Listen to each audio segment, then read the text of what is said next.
Imagine standing at the edge of the world, where the horizon blurs between sea and sky, and the light never fully leaves nor fully returns. Here, in the farthest reaches of our planet, night stretches endlessly, not as darkness alone, but as a soft, deep twilight that lingers for months. The sun sinks below the horizon and stays there, circling just out of sight, painting the heavens in shades of indigo and silver. The stars grow sharper, the air quieter, and even time seems to slow its breath. Hey there, and welcome to Science for Sleep. I'm glad you've found your way here tonight. Maybe your day has been full of noise and movement, or maybe you simply want to fall asleep thinking about the quiet edges of the Earth.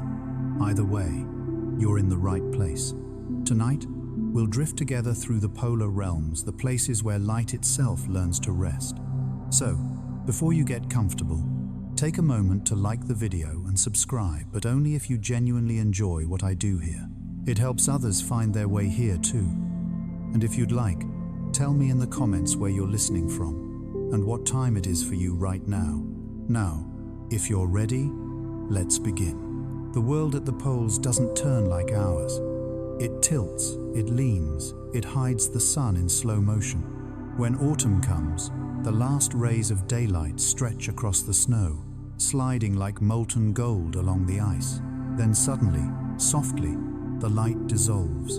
The last warmth fades into violet dusk, and the great polar night begins. For months, the sun will not rise again. The air grows still. The oceans freeze at their edges, and clouds drift like ghosts across the black sky.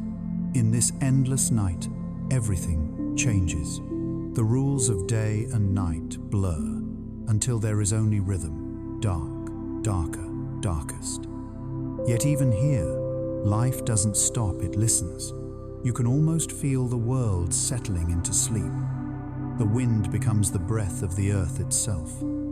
It sighs through valleys of ice, whispering over frozen seas. Snow falls in silence, so complete that you can hear your own heartbeat echo in your ears. Every sound, the creak of ice, the flap of a bird's wing, the distant call of a seal is magnified, as if the universe itself were leaning in to listen. And above it all, the stars bloom like frost on the sky, billions of them, glittering over a frozen world that mirrors their light back, doubled and trembling. The Milky Way stretches like a ribbon of memory. It feels close enough to touch, as though the whole cosmos has moved nearer, drawn by the gravity of silence. The people who live in these regions, scientists, explorers, and the few native families who call the Arctic or Antarctic home, learn to measure time differently. When the sun disappears, so does the clock. Morning and evening become ideas, not moments. Some measure their days by meals, others by the slow movement of the stars, or by the sound of the wind pressing against the walls of their shelter. In the absence of daylight, even the simplest acts, lighting a lamp, boiling water, writing in a notebook, become ceremonies of persistence. Inside their small cabins, yellow lamps burn through the blue night. Outside, snowflakes drift like tiny feathers, weightless in the air. Frost creeps up windows, sketching patterns that look like forests, rivers, and lungs. It's easy to believe that the earth is breathing, that every exhale leaves a trace of silver behind. The polar regions are often called deserts, not because of heat, but because of stillness. Precipitation is rare. The sky holds its moisture, unwilling to let go. The air itself sparkles with ice crystals, suspended like dust in a cathedral beam. Sometimes, when you breathe, the air around your face flashes faintly, as if you've exhaled light. And yet, this frozen silence is full of energy. Deep beneath the surface, the planet hums with motion. Ice sheets creep toward the sea at the speed of inches per day. Glaciers crack and groan, their voices traveling for miles through solid ice. Even when you hear nothing, there is movement, slow, patient, unstoppable. Far above, the atmosphere stirs with invisible currents. Solar winds brush against the planet's magnetic field, releasing ribbons of color that ripple across the heavens. The aurora. They move like breath green, violet, red waves of charged light flowing across the sky. To the people who see them often, these are not lights, but messages, the Earth speaking in the language of the cosmos. And in their glow, the snow glitters with a faint, otherworldly pulse. Even shadows come alive. Sometimes you can see your own silhouette cast in green on the ice, as if you've stepped into another dimension. Here, under this celestial theater, time feels both endless and immediate. You realize that the same darkness covering you now has covered explorers centuries ago, has covered mammoths and ancient forests, and will cover travelers yet to come. The polar night doesn't just erase light, it erases boundaries between past and present, between human and earth, between waking and dream. If you stand still long enough, you begin to feel part of it. The cold no longer bites, it simply exists. Your heartbeat aligns with the slow pulse of the ice beneath your feet, and you begin to understand why they call this the night that never ends. Not because it is eternal, but because it feels timeless. Some scientists say that the body begins to lose track of its circadian rhythm here. Sleep and wake blur together. Dreams become longer, more vivid, as if the mind is searching for sunlight inside itself.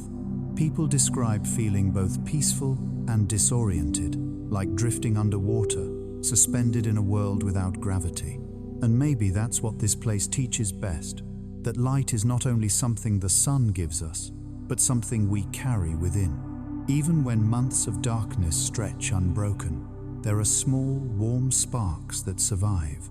The glow of a lamp, the shimmer of frost, the steady rhythm of a heartbeat in the cold. The endless twilight is not a void, it's a pause. A deep, slow inhale before the world exhales again into spring. So tonight, as you listen, imagine standing there, on that quiet, frozen plain, beneath the infinite sky. There's no rush here, no clock ticking, only the faint hum of the earth, the whisper of snow, and the gentle flicker of light on the horizon that promises, someday soon, the return of dawn. Until then, let yourself drift in the stillness. Let your breathing slow to match the pace of the world. Let your thoughts settle like snow on an untouched field. Because here, in the night that never ends, sleep is not an escape. It's a way of belonging to the dark, of learning that even in the absence of the sun, you can still glow quietly inside. Above the frozen silence, the heavens unfold like a vast, slow-moving river of light. Stars burn with unusual clarity here, untouched by the haze of cities or the warmth of temperate air. Every constellation feels closer, each one sharp enough to pierce the dark. And when the sky begins to shimmer, it's as though the earth itself has learned how to dream in color. The aurora begins quietly. First, a faint glow on the horizon green, pale, almost invisible.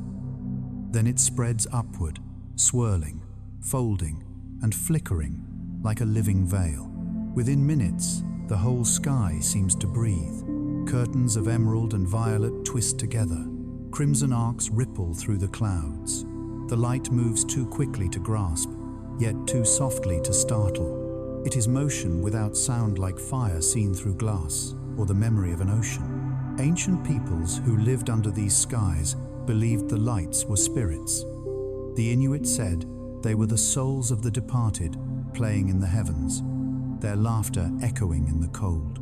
In Scandinavia, they were thought to be the reflections of armor from Valkyries guiding fallen warriors home. In Siberia, some called them the foxfires, born from the fur of a celestial fox brushing across the snow. And even now, when scientists describe charged particles colliding with atmospheric atoms, the wonder doesn't fade. Knowledge and awe, it turns out, can coexist perfectly in the same breath. Imagine standing alone beneath this living sky. Your boots crunch against the snow. Each exhale turns to silver mist before disappearing into the air. The silence around you is immense. You can feel the faint vibration of wind moving through the ice, a hum so low it's almost more emotion than sound. You tilt your head upward, and for a moment, everything in you goes still. The aurora is not just above you. It seems to move through you, filling your chest with its quiet pulse. Some nights, the display lasts for hours, waxing and fading like a heartbeat. On others, it appears for mere minutes, a silent visitation from another world. Cameras can never capture it the way the eyes can. The human eye adapts to darkness, sees the faintest shimmer, and then adjusts again, building layers of color upon color. You might blink and think it's gone, only for the horizon to catch fire once more. Even in science stations and research outposts, people pause when the aurora comes. Experiments are forgotten, coffee cups left steaming on tables. Everyone steps outside, huddled in heavy parkas, heads tilted skyward. No one speaks, no one needs to. The light speaks, for all of them, a universal language of stillness and awe. The aurora is more than beauty. It's a reminder that we live in a magnetic web. Every particle that falls through the atmosphere follows invisible lines of force that connect us directly to the heart of the Sunday. The lights are not random. They are evidence of an ancient relationship, solar winds traveling across 93 million miles, touching our planet in a silent electric embrace. You and I, and everything around us, are part of that same magnetic field, and yet the aurora also mirrors us in another way. Just as the solar wind collides with the atmosphere to release light, we too release brightness through collision. When thought meets wonder, when knowledge meets mystery, we illuminate briefly, like charged particles, each spark reminding us that even darkness can bloom with radiance. Sometimes, during long polar nights, the aurora becomes so bright that it casts shadows. Dogs in distant camps bark at it, sensing movement. Icebergs shimmer faintly, like sculptures lit from within. The entire landscape takes on a strange, underwater glow-greens and blues bending across the snow. To walk through it feels like walking inside a dream. But there's something else you notice. Beneath the beauty, the air hums faintly. Scientists have recorded low-frequency sounds that accompany the aurora, tiny crackles and pops, like static on an old radio. Most of the time, they're too soft for the human ear. But every so often, in the stillest hours, you might hear it, the sky whispering. The people who live here grow used to it. They navigate by these lights, knowing that even in the longest winter, there is color waiting above. Children born under these skies learn early that the world is not just blue and white.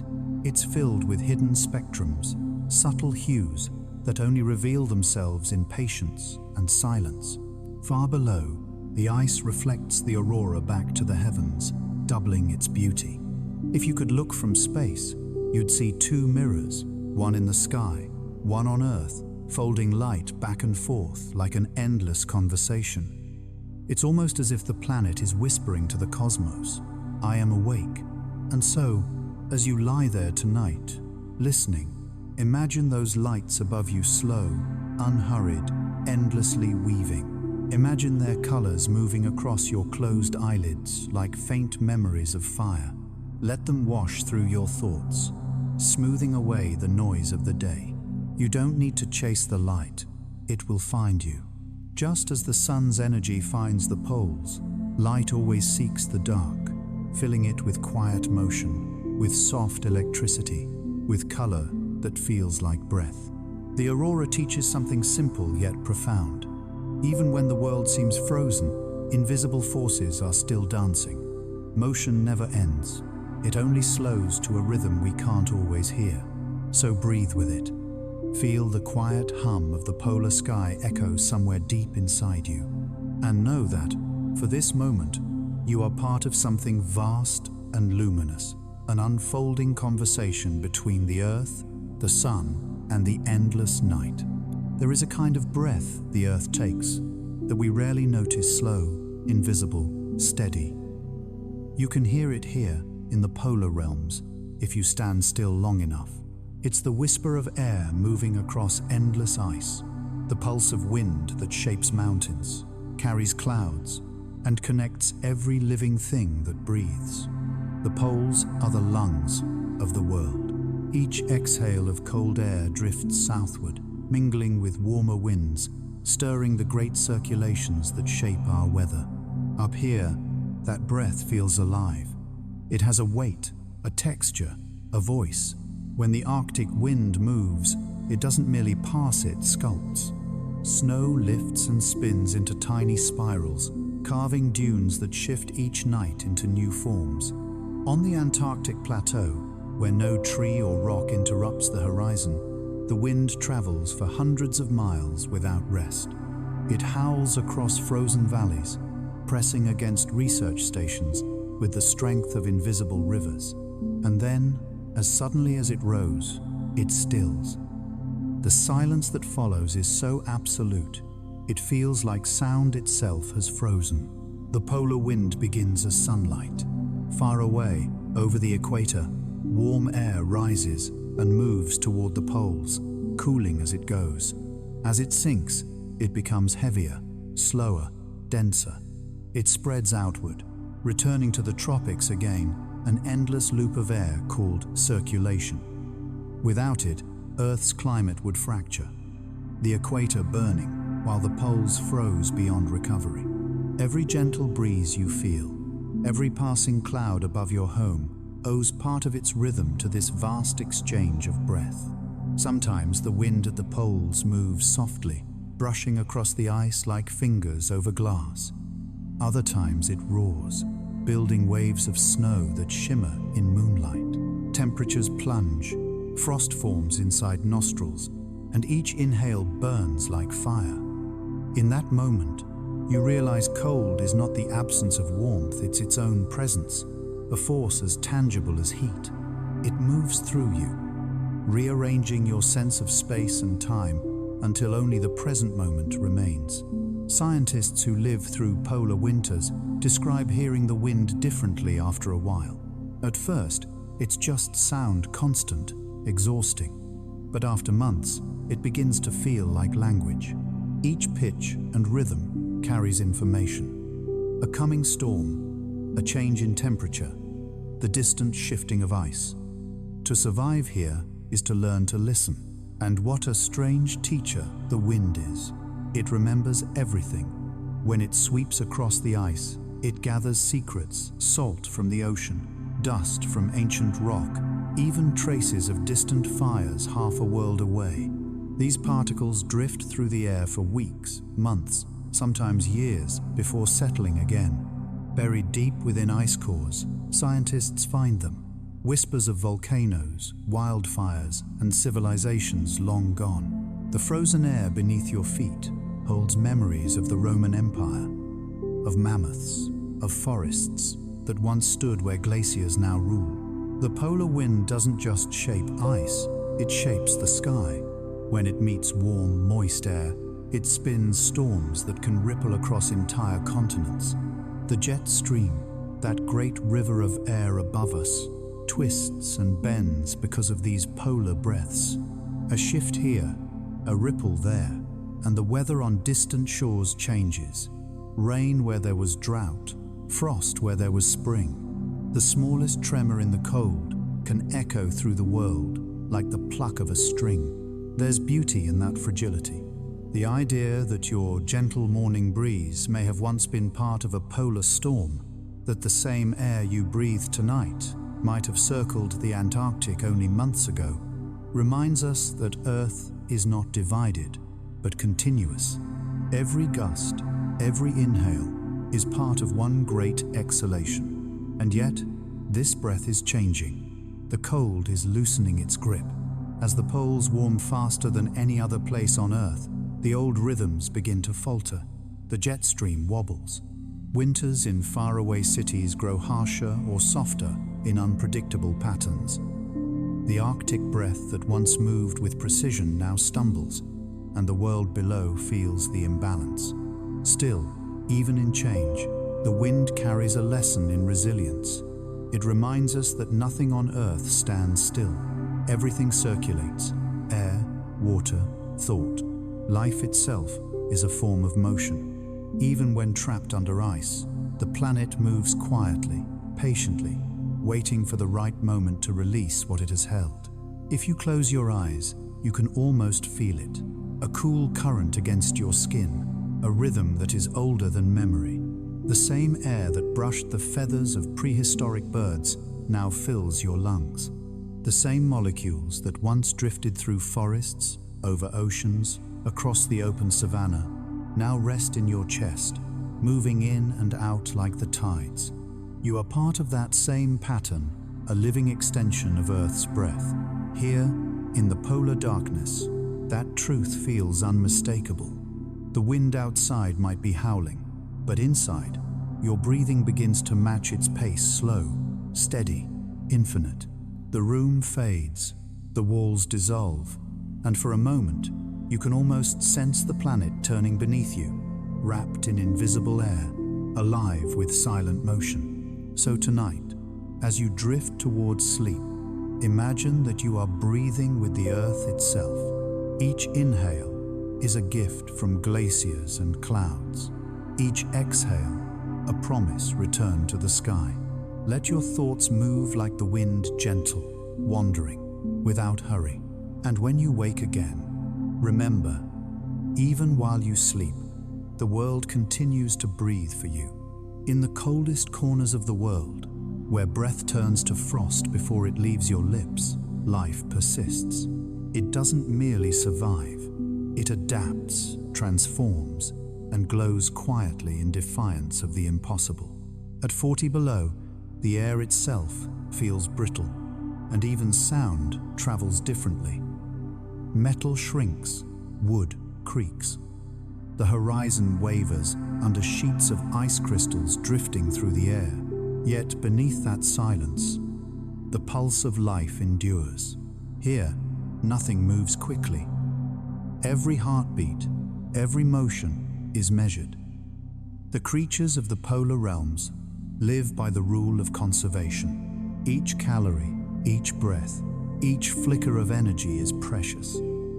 They have learned to sleep through storms, to move when the air softens, to pause when the earth holds still. They have turned patience into an art form. The Arctic fox, wrapped in its white fur, vanishes completely against the snow. It listens, motionless, for the faint rustle of prey beneath the surface, perhaps a lemming tunneling through soft powder.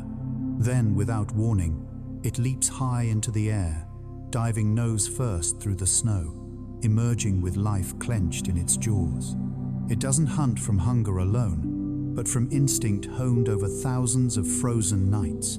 Each leap, each breath, is survival written into bone.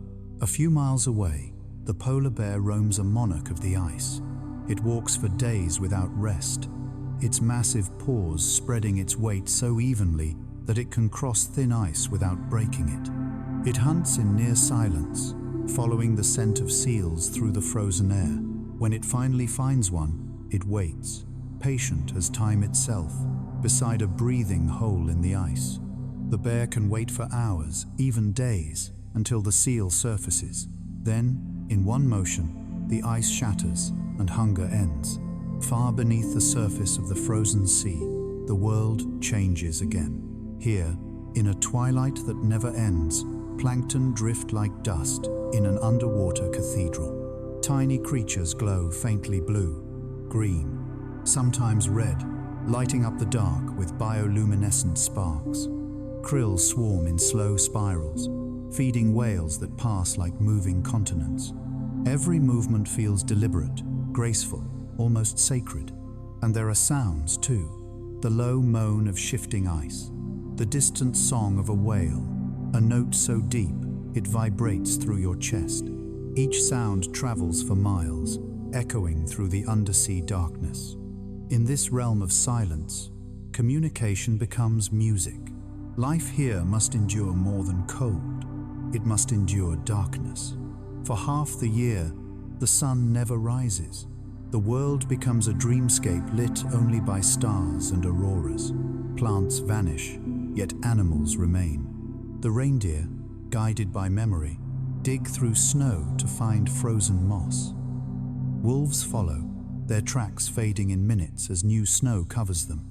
Everything moves in cycles of scarcity and renewal, and every creature carries within it a kind of ancient discipline, the understanding that life is a rhythm, not a rush. Even microscopic beings thrive where no warmth exists. In frozen lakes sealed under miles of ice, bacteria and algae sleep for decades, then awaken when meltwater returns. Some of them glow faintly in the dark, as though aware of their own endurance. Others remain still, perfectly preserved, waiting for a time when the earth softens again. To us, this seems alien. But here, in the polar night, survival isn't about strength, it's about harmony. Everything lives in balance, predator and prey, ice and water, hunger and patience. Even death returns to the cycle, feeding new life. When the fox perishes, the snow buries it softly, and in time, its body feeds the lichens, which feed the reindeer, which feed the wolves. Nothing is wasted, nothing truly ends. Humans, too, have learned to listen to this rhythm. The Inuit, the Sami, and other Arctic peoples have thrived here for millennia, reading the sky, the snow, and the wind. They know the meaning of each subtle shift, the way snow hardens before a storm, or how the ice sings when it begins to crack. Their stories speak of respect, not conquest. In their languages, the word for cold carries many meanings, not just temperature, but texture, time, and mood. At 40 below, the air teaches you humility. You learn that warmth is not guaranteed, that survival is communal. Even scientists at remote research bases understand this. They eat together, share coffee over candlelight, and check one another's gear before stepping outside. A single forgotten glove, a missed zipper, could mean frostbite or worse. Out here, care is not kindness, it is law. Yet in this frozen hardship, there is peace. You begin to understand the stillness, not as emptiness, but as presence. The snow reflects starlight with such intensity that even at midnight, the world glows softly.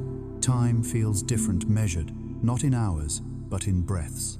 You become aware of small miracles, the warmth of your own body, the crunch of your footsteps, the gentle drift of your breath into the night. And somewhere deep inside that silence, you find gratitude. Not just for survival, but for awareness, for being awake in a world that seems asleep. Because here, life doesn't roar or rush. It hums, softly and endlessly, beneath layers of frost. So, as you lie here tonight, imagine that you are part of that vast quiet. Picture yourself beneath the frozen stars, the aurora faintly moving above. The air is cold, but you are safe, surrounded by the same stillness that has held life together for millions of years. Breathe it in slowly, the patience of the fox, the endurance of the bear, the gentle light of plankton drifting beneath the ice. Let that thought stay with you, that even at 40 below, the world continues to live, to move, to dream, and so do you. From far above, the polar oceans appear locked in silence, vast plains of white, stretching endlessly toward the horizon. But beneath that frozen surface, everything moves. Slowly, invisibly, the ice breathes, cracks, drifts, and reforms. What looks still is alive with motion, so subtle it can take days or months to notice. The sea here is not frozen solid. It is an organism, shifting and sighing with the pulse of the planet. Imagine standing on it. The air is sharp, the horizon pale blue, and beneath your boots the ice groans, like something ancient stirring in its sleep. At first, you might think it's wind. but then you feel it through your soles, a deep, low vibration. The ice beneath you flexes as waves roll underneath, soft as breathing. You are standing on the ocean's skin. The polar seas are a paradox. At the surface, everything is trapped in cold. Below, life flows in abundance. Beneath meters of frozen stillness, plankton bloom in vast numbers, feeding fish, seals, whales, and birds that never see the sun for months. The ocean here does not die in winter, it reorganizes. Darkness slows it, but never stops it. In silence, it continues to churn. The ice that covers it is not one thing, but many. Layers form, melt, and rebuild with each passing season. Some ice is as young as yesterday's storm. Some has drifted for years, carried by wind and current across entire oceans. As it moves, it collides with other flows, cracking, folding, and rising into jagged ridges called pressure hummocks. When you see them from afar, they look like frozen waves, caught mid-motion, but even those towers are temporary. Wind and water will carve them again. Deep below, unseen currents flow through trenches carved by glaciers long gone. These currents are the arteries of the planet, carrying oxygen and salt across hemispheres. Every winter, as surface water freezes, salt is pushed downward in briny fingers, creating heavy, dense water that sinks and begins a journey around the world. It may take 1,000 years to return to this spot, but it will return. The ocean remembers its path. Sometimes the ice breaks without warning. The sound can travel for miles, a long, drawn-out crack followed by silence. Then the pieces drift apart, carried by the wind like slow-moving continents. Polar explorers once described the sound as terrifying, a reminder that what seems solid is only pretending. Beneath the surface, pressure builds and releases with the rhythm of the tides. When the moon pulls on the earth, the frozen sea responds. It rises and falls by inches, flexing like muscle. Even the thickest ice bends with the lunar tide. Nothing on this planet is truly still. In the brief summer, the transformation feels miraculous. The ice melts into turquoise pools that mirror the sky. Seals haul themselves out to rest, their dark bodies steaming in the sunlight. Meltwater trickles down through cracks, carrying oxygen and nutrients deep below.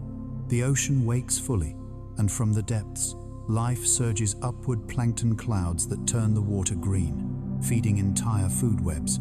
It is a bloom of motion after months of stillness, a quiet celebration of light. The frozen oceans are also archives. Trapped within the ice are bubbles of air from centuries past, tiny pockets that hold the breath of ancient forests, volcanoes, and civilizations.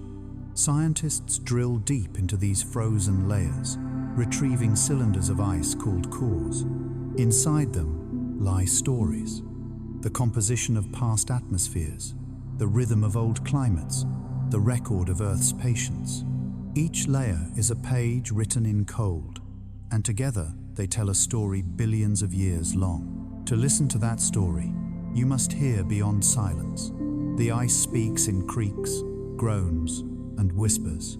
At times it sounds like music, low tones that rise and fall, resonating through the frozen sea.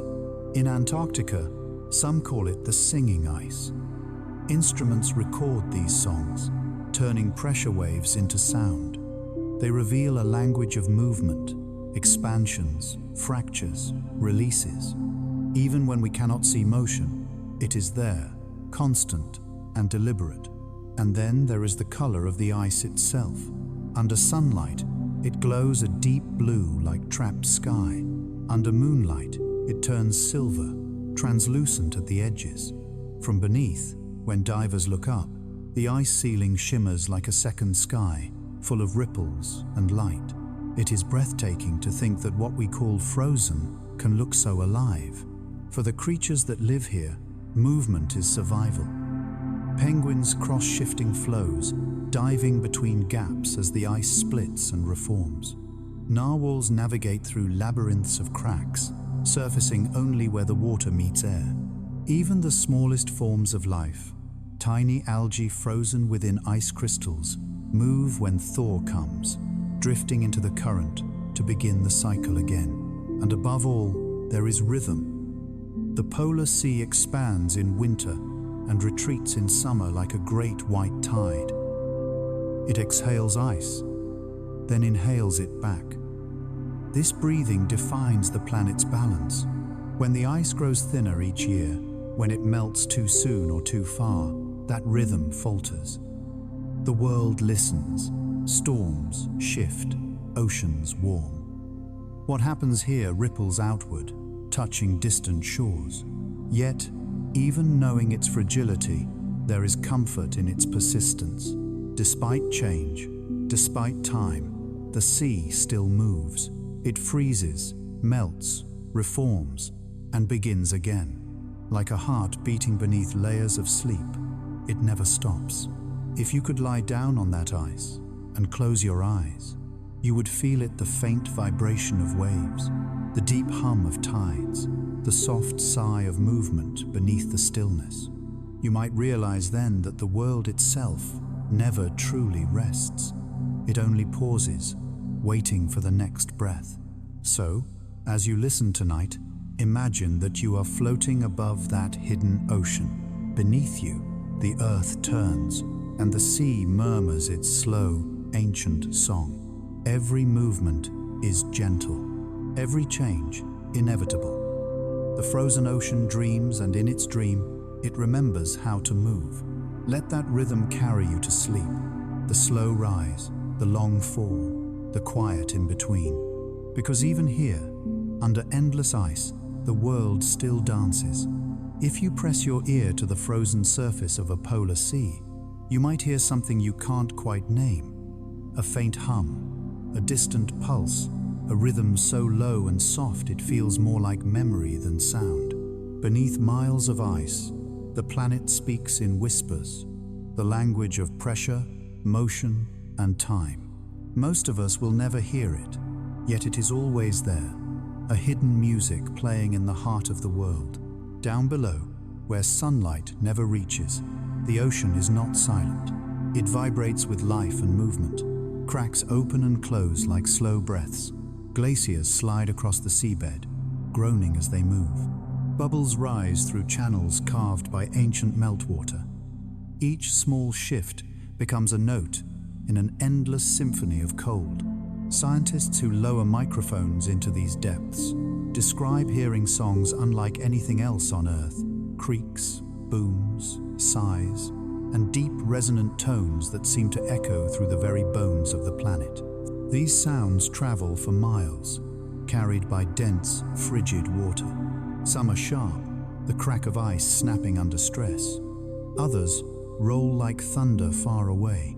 Each sound tells a story of motion of ice, growing, bending, breaking, and reforming.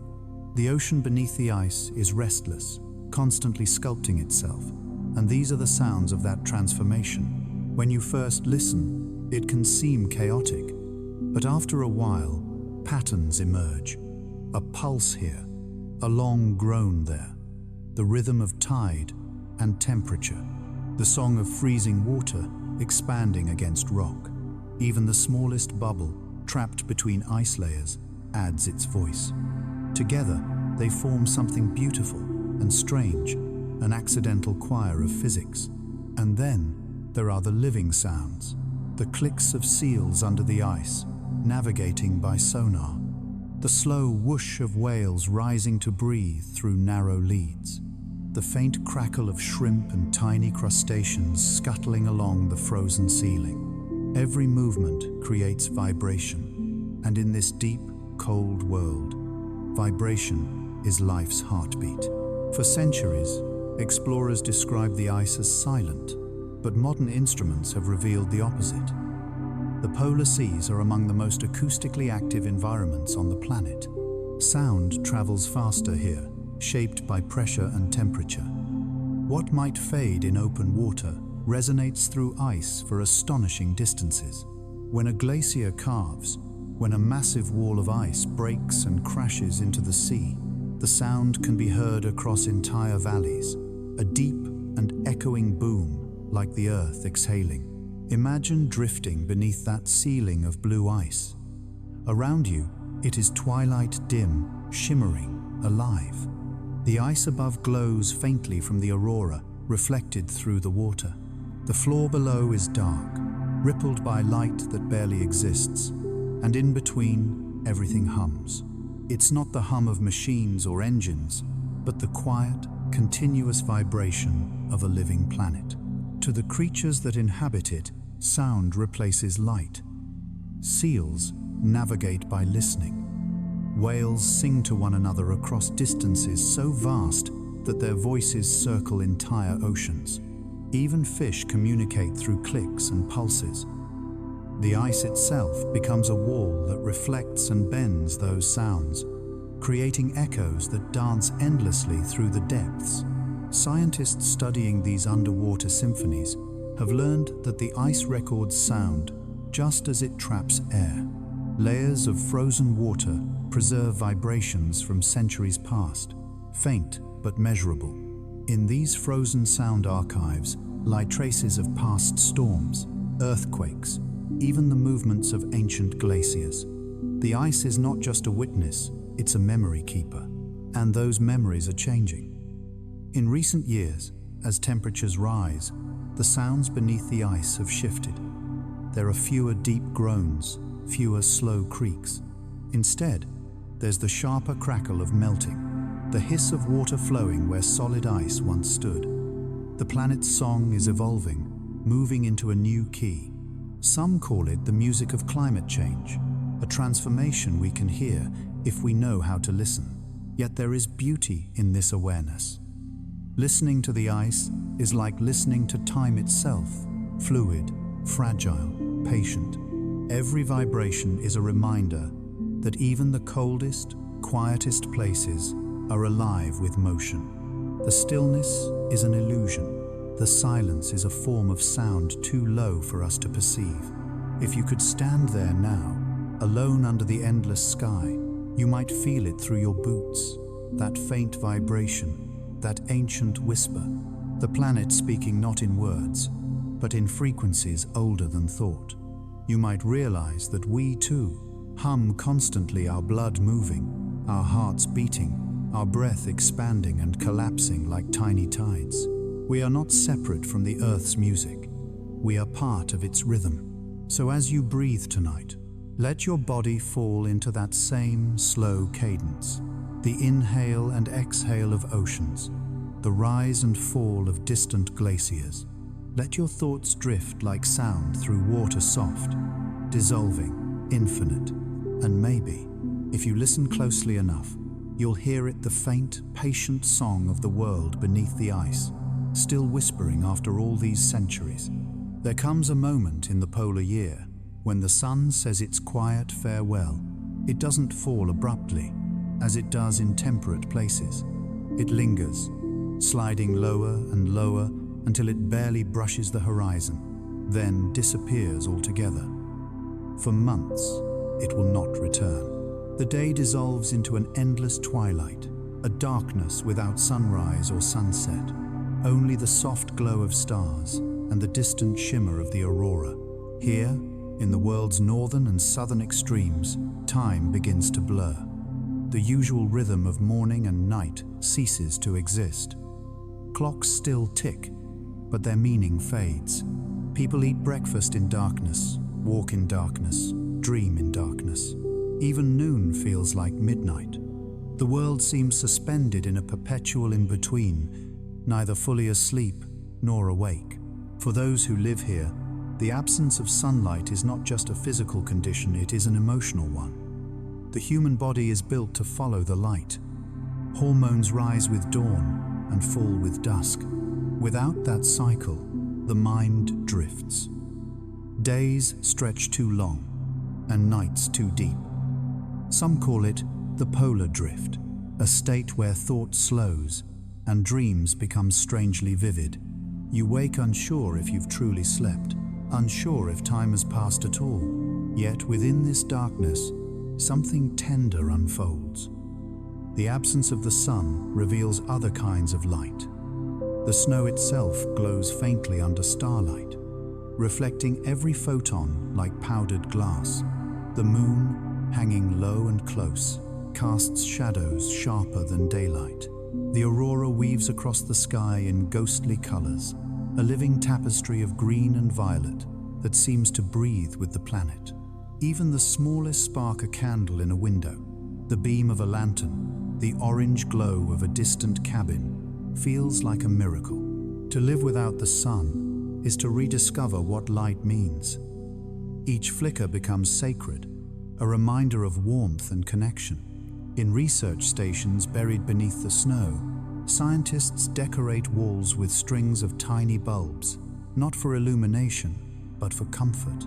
The glow softens the sharp edges of isolation. In Arctic villages, people gather in communal halls to sing, share food, and laugh loudly enough to push back the silence.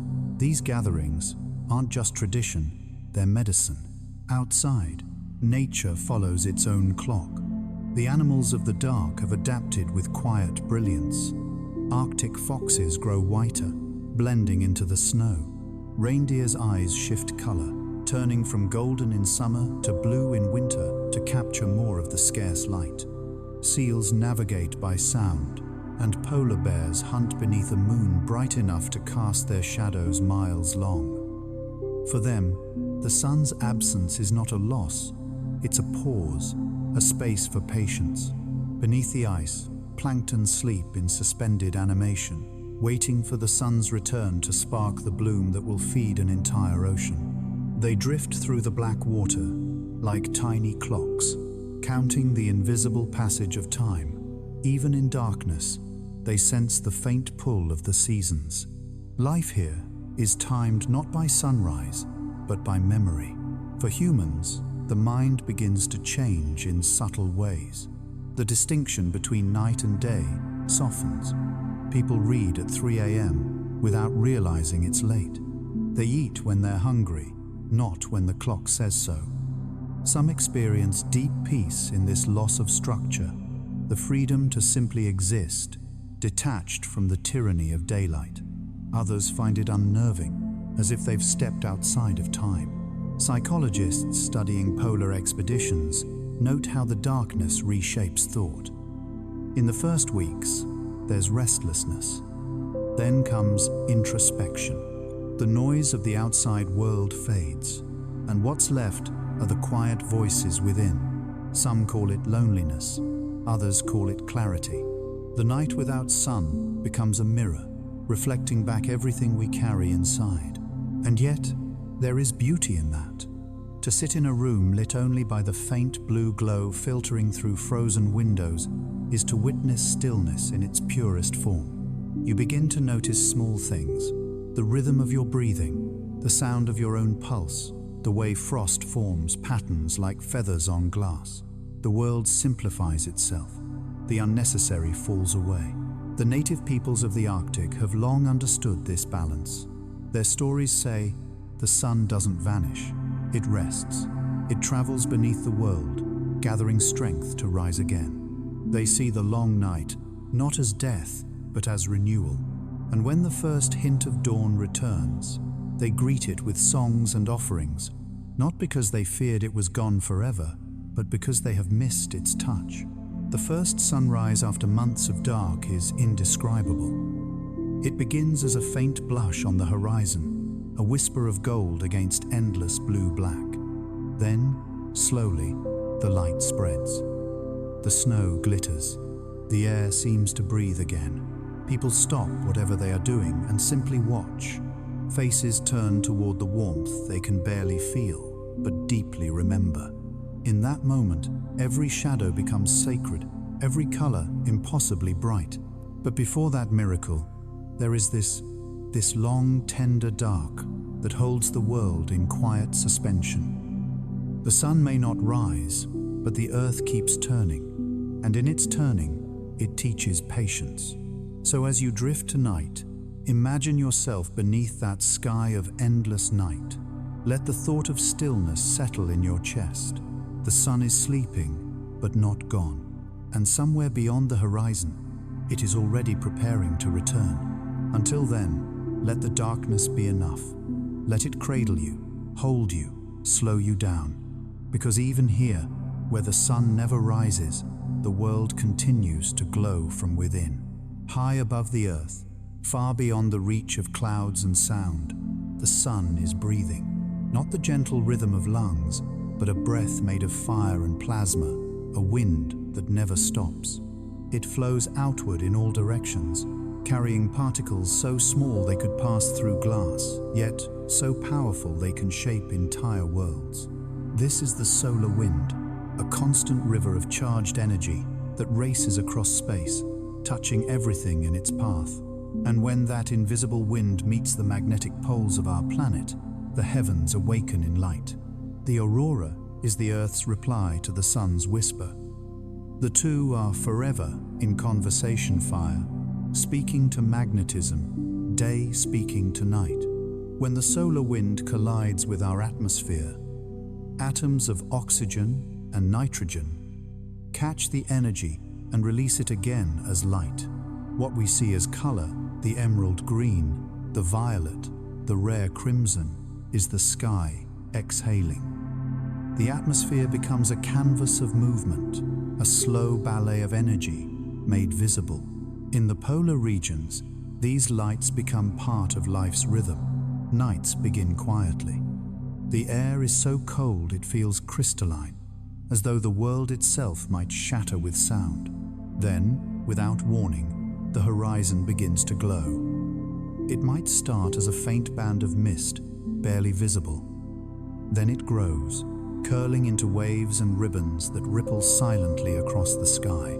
They twist and dance, sometimes gentle as breath, sometimes fierce as flame. Imagine lying on your back in the snow, wrapped in layers of fur or cloth, watching the lights flow above you. The ground beneath is frozen solid, yet the air feels alive. You can sense the pulse of energy traveling from a star 150 million kilometers away, weaving itself into color above your head. The aurora does not just appear, it performs. And you, small and still, are its audience. Scientists studying the aurora often describe it as both predictable and mysterious. They can measure solar flares and magnetic storms, forecast when the sky will ignite. Yet no one can predict its exact shape or motion. The lights are chaotic in the most graceful way. Even when observed from space, their swirls resemble thought itself complex, shifting, always in motion. To ancient people, this spectacle was divine. In Norse legend, the aurora was the reflection of Valkyrie's armor as they carried fallen warriors to Valhalla. The Inuit believed the lights were the souls of ancestors playing in the sky, tossing balls of fire across the stars. In Finland, the name Revontulet means foxfires, born from the sweeping tail of a magical Arctic fox, scattering sparks of snow into the heavens. Across cultures, these lights became a bridge between worlds, the living and the dead, earth and sky, known and unknown. Even knowing the science does not make it less magical. Understanding that electrons collide with atmospheric atoms is like understanding how music is made of frequencies. You can explain it, but you still feel it. The aurora hums in a language older than words, a reminder that beauty can exist purely as motion and light. Sometimes, the aurora becomes so bright it casts shadows. Dogs lift their heads and whine softly. Icebergs reflect its glow in ripples of green and gold. The entire landscape changes character, becoming something fluid, something dreamlike. People say it's possible to feel the energy in your bones, to sense an almost electric pressure in the air. The atmosphere trembles with quiet power, and for a moment, you forget what century you live in. The solar wind is not always kind. When storms on the sun grow strong, they can strike the earth with force, bending magnetic fields and sparking waves of light that stretch far beyond the poles. Satellites shiver, power lines hum, and compasses spin. Yet in the polar sky, the disturbance becomes beauty. The stronger the storm, the more vivid the color, the more dynamic the dance. Out of chaos, the world creates art. Beneath this sky, sleep comes differently. People describe dreaming more vividly when the aurora glows, dreams of floating, of color, of voices that sound like wind through glass. Some scientists suggest it's psychological, that our brains mirror the movement we see. But perhaps the truth is simpler. Under a sky alive with energy, our thoughts learn to move with it. If you could look down on the Earth from orbit during one of these nights, you would see halos of light circling the poles, vast ovals shimmering like crowns of flame. They are not isolated events, but living, breathing parts of the planet's magnetic field, our invisible shield against the universe's fire. Every aurora is a sign that the Earth is awake, alive, responding to the sun's touch. Even when the display fades, its memory lingers.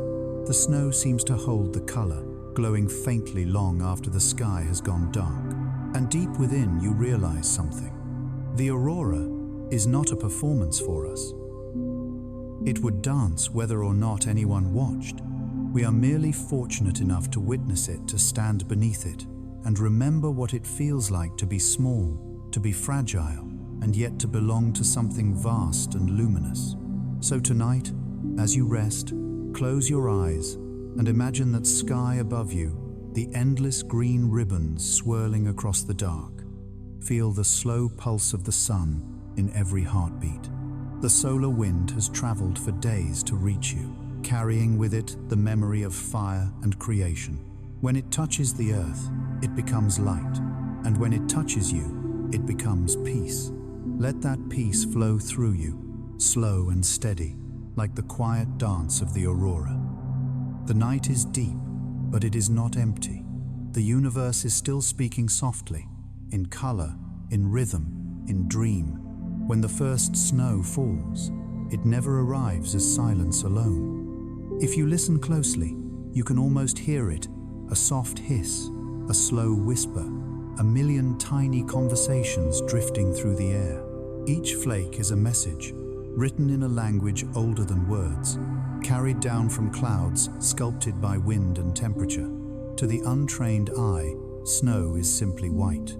But to the patient observer, it is a library of infinite variation, each crystal a poem about the air that made it. A snowflake begins as a speck, a grain of dust, a fragment of pollen, a salt crystal lifted from the sea. Around this invisible seed, water vapor gathers, freezing layer by layer in shapes determined by the tiniest changes in the atmosphere. If the air is moist, the flake grows arms. If it's dry, it becomes a simple hexagon. A single degree, a shift in humidity, a wisp of wind, and the pattern changes completely. By the time it falls to Earth, the flake is a record of its entire journey through the sky. Scientists have tried for centuries to understand these patterns. In the 17th century, the philosopher Johannes Kepler wrote a treatise titled On the Six-Cornered Snowflake, marveling that all flakes shared the same geometry, yet none were ever identical.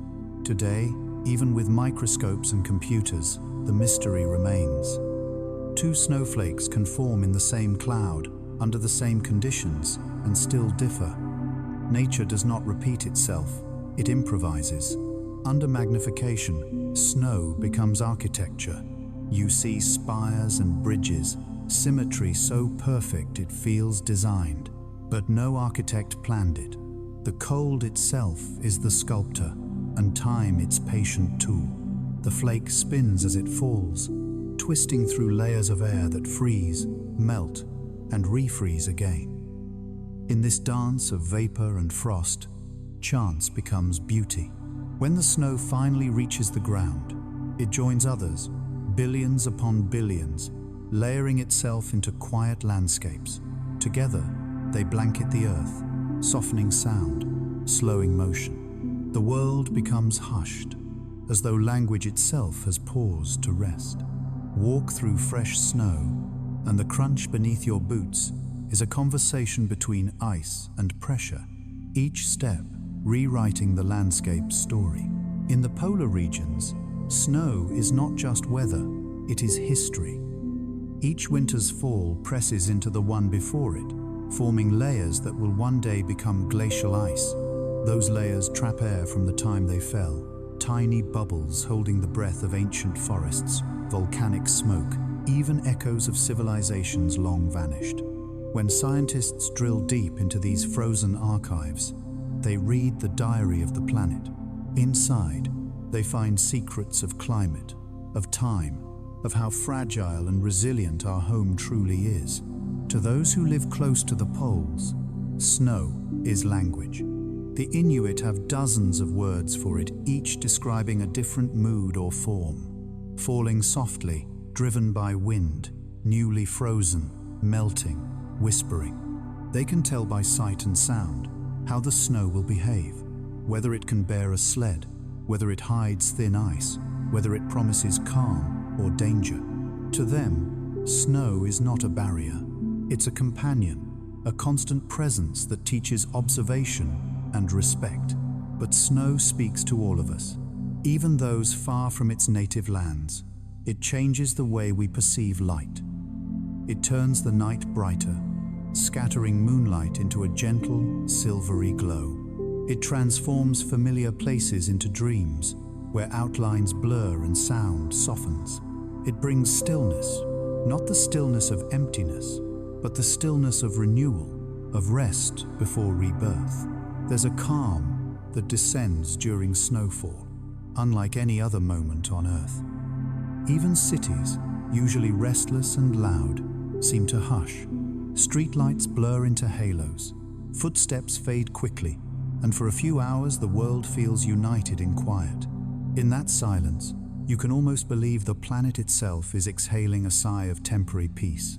Snow also has its moods. Under sun, it dazzles so intensely that the eyes ache. Under moon, it glows with melancholy beauty. And beneath the aurora, it reflects the sky's shifting colors, turning green, pink, and gold as light ripples overhead. The snow becomes a mirror for the cosmos, proof that the earth listens to the stars. Every flake, every drift, every frozen pattern is temporary. The same sun that births it will one day melt it, but that impermanence is part of its magic. Snow teaches us that beauty doesn't need to last to be meaningful. It arrives, transforms everything, and then disappears, leaving behind memory and the promise that it will return. Imagine lying beneath the open sky as snow falls gently around you. Each flake touches your skin, melts, vanishes, gone, yet part of you now. You are witnessing the simplest miracle the world performs. Water turning to crystal, falling to earth, returning to water again. In that cycle, there is no ending, only change. So as you rest tonight, let the image of falling snow drift through your mind. Each flake is unique, yet together they create stillness. Each moment, fleeting, becomes part of a larger pattern. You are one flake among billions, brief but essential, part of something vast and shimmering and alive. The snow is speaking. You need only be quiet enough to hear. Beneath your feet, in the coldest places on Earth, lies a history older than any book, older than any city, older even than humankind. It is written not in ink, but in layers of frozen water, each one a page, each one a season, preserved in silence. This is the language of ice, and to read it is to peer into the planet's memory. At first glance, a glacier seems eternal, unmoving, immutable, solid. But look closer, and you'll see that ice is never still. It flows inch by inch, like an invisible river frozen in slow motion. Over centuries, it crawls down valleys, carving rock, shaping mountains, folding the Earth's surface into smooth arcs of time. Beneath its surface, snow compresses into crystals so dense they trap fragments of air, bits of pollen, tiny volcanic ashes, and ancient whispers of atmosphere. Scientists who drill deep into the Antarctic ice know this well. They extract long cylinders called ice cores, some stretching more than 2 miles deep. Each layer represents a year, or sometimes a single season, a snapshot of what the world once was. Inside those translucent rings, they find bubbles of air from hundreds of thousands of years ago, the breath of mammoths, of forests that once covered the Sahara, of oceans warmer and younger than the ones we know today. When researchers hold a fragment of ancient ice to their ear and let it crack, they are literally releasing the air of another age, a sound like faint popping the sigh of a world long gone. That air carries stories, the rise and fall of temperature, the birth and death of storms, the trace of volcanoes that darkened ancient skies.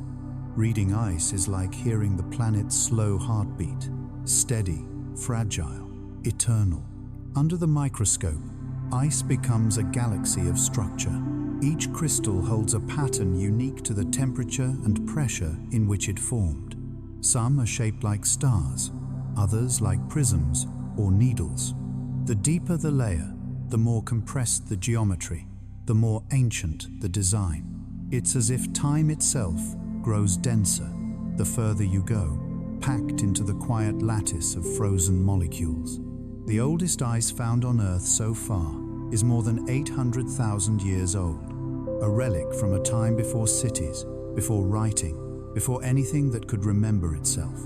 Buried in that ice is the record of 8 great cycles of glaciation, the planet freezing and thawing,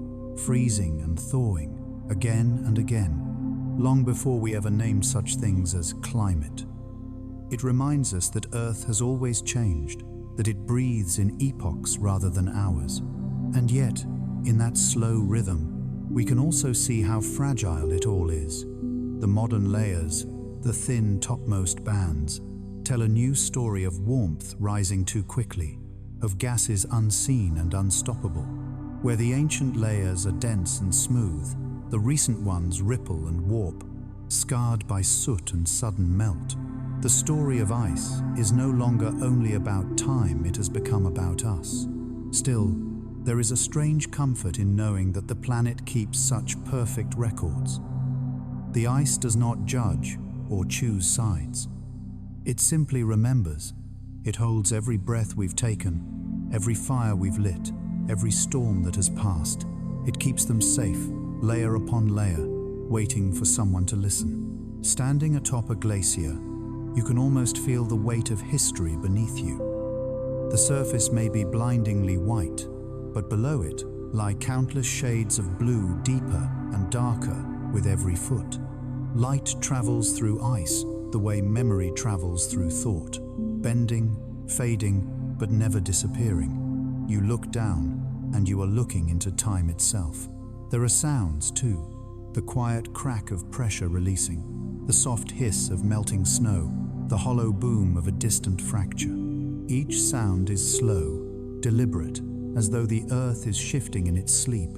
And when you hear the ice moan, you realize it is not just the sound of movement, it is communication. The deep voice of the planet reminding you that nothing is ever truly still. For ancient cultures, glaciers were living things. The Norse believed they were the bones of sleeping giants. In Siberia, shamans said the ice held the spirits of the old world, frozen until the end of time. In a way, they were right. Inside these vast, cold cathedrals, life sleeps bacteria, spores, seeds, tiny forms waiting millennia for the warmth of rebirth. Even in the purest cold, life persists. To hold a piece of ice in your hand is to touch time. It melts almost immediately, a reminder that all memory, no matter how strong, eventually flows away. But as it vanishes, it leaves a trace of coolness on your skin, the faint ghost of another age. It's humbling to realize that every drop of water you've ever touched, from rain to river to snow, has existed before, fallen countless times across countless eras. The water of your body, the tears in your eyes, may once have been locked in the same glaciers that now sleep beneath Antarctica. The ice beneath our feet connects us not only to the past, but to all that will come after.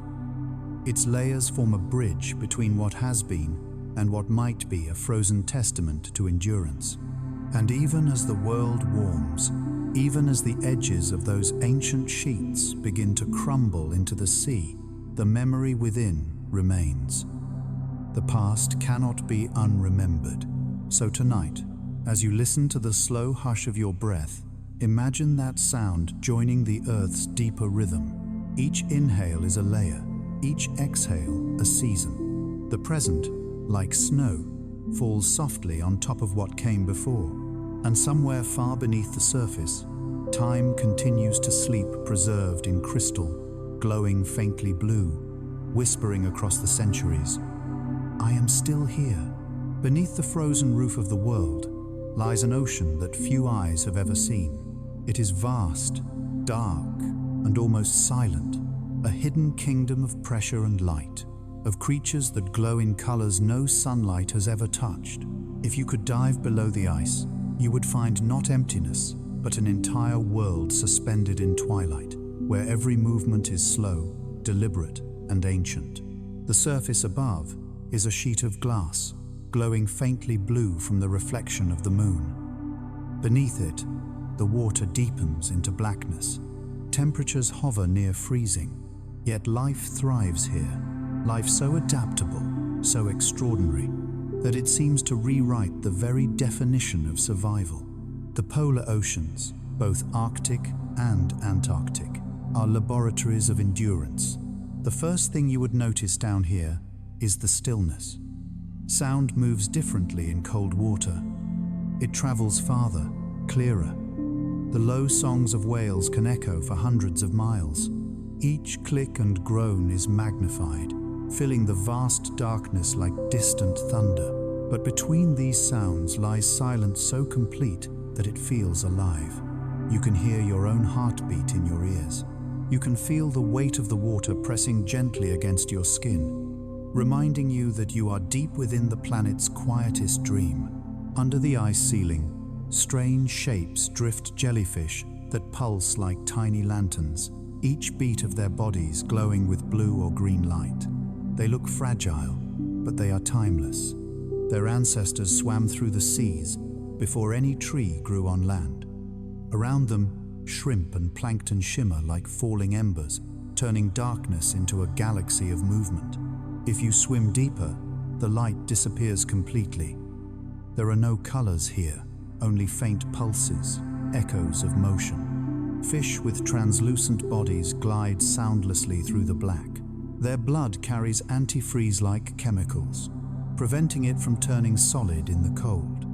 Some have eyes so large, they reflect even the faintest glimmer.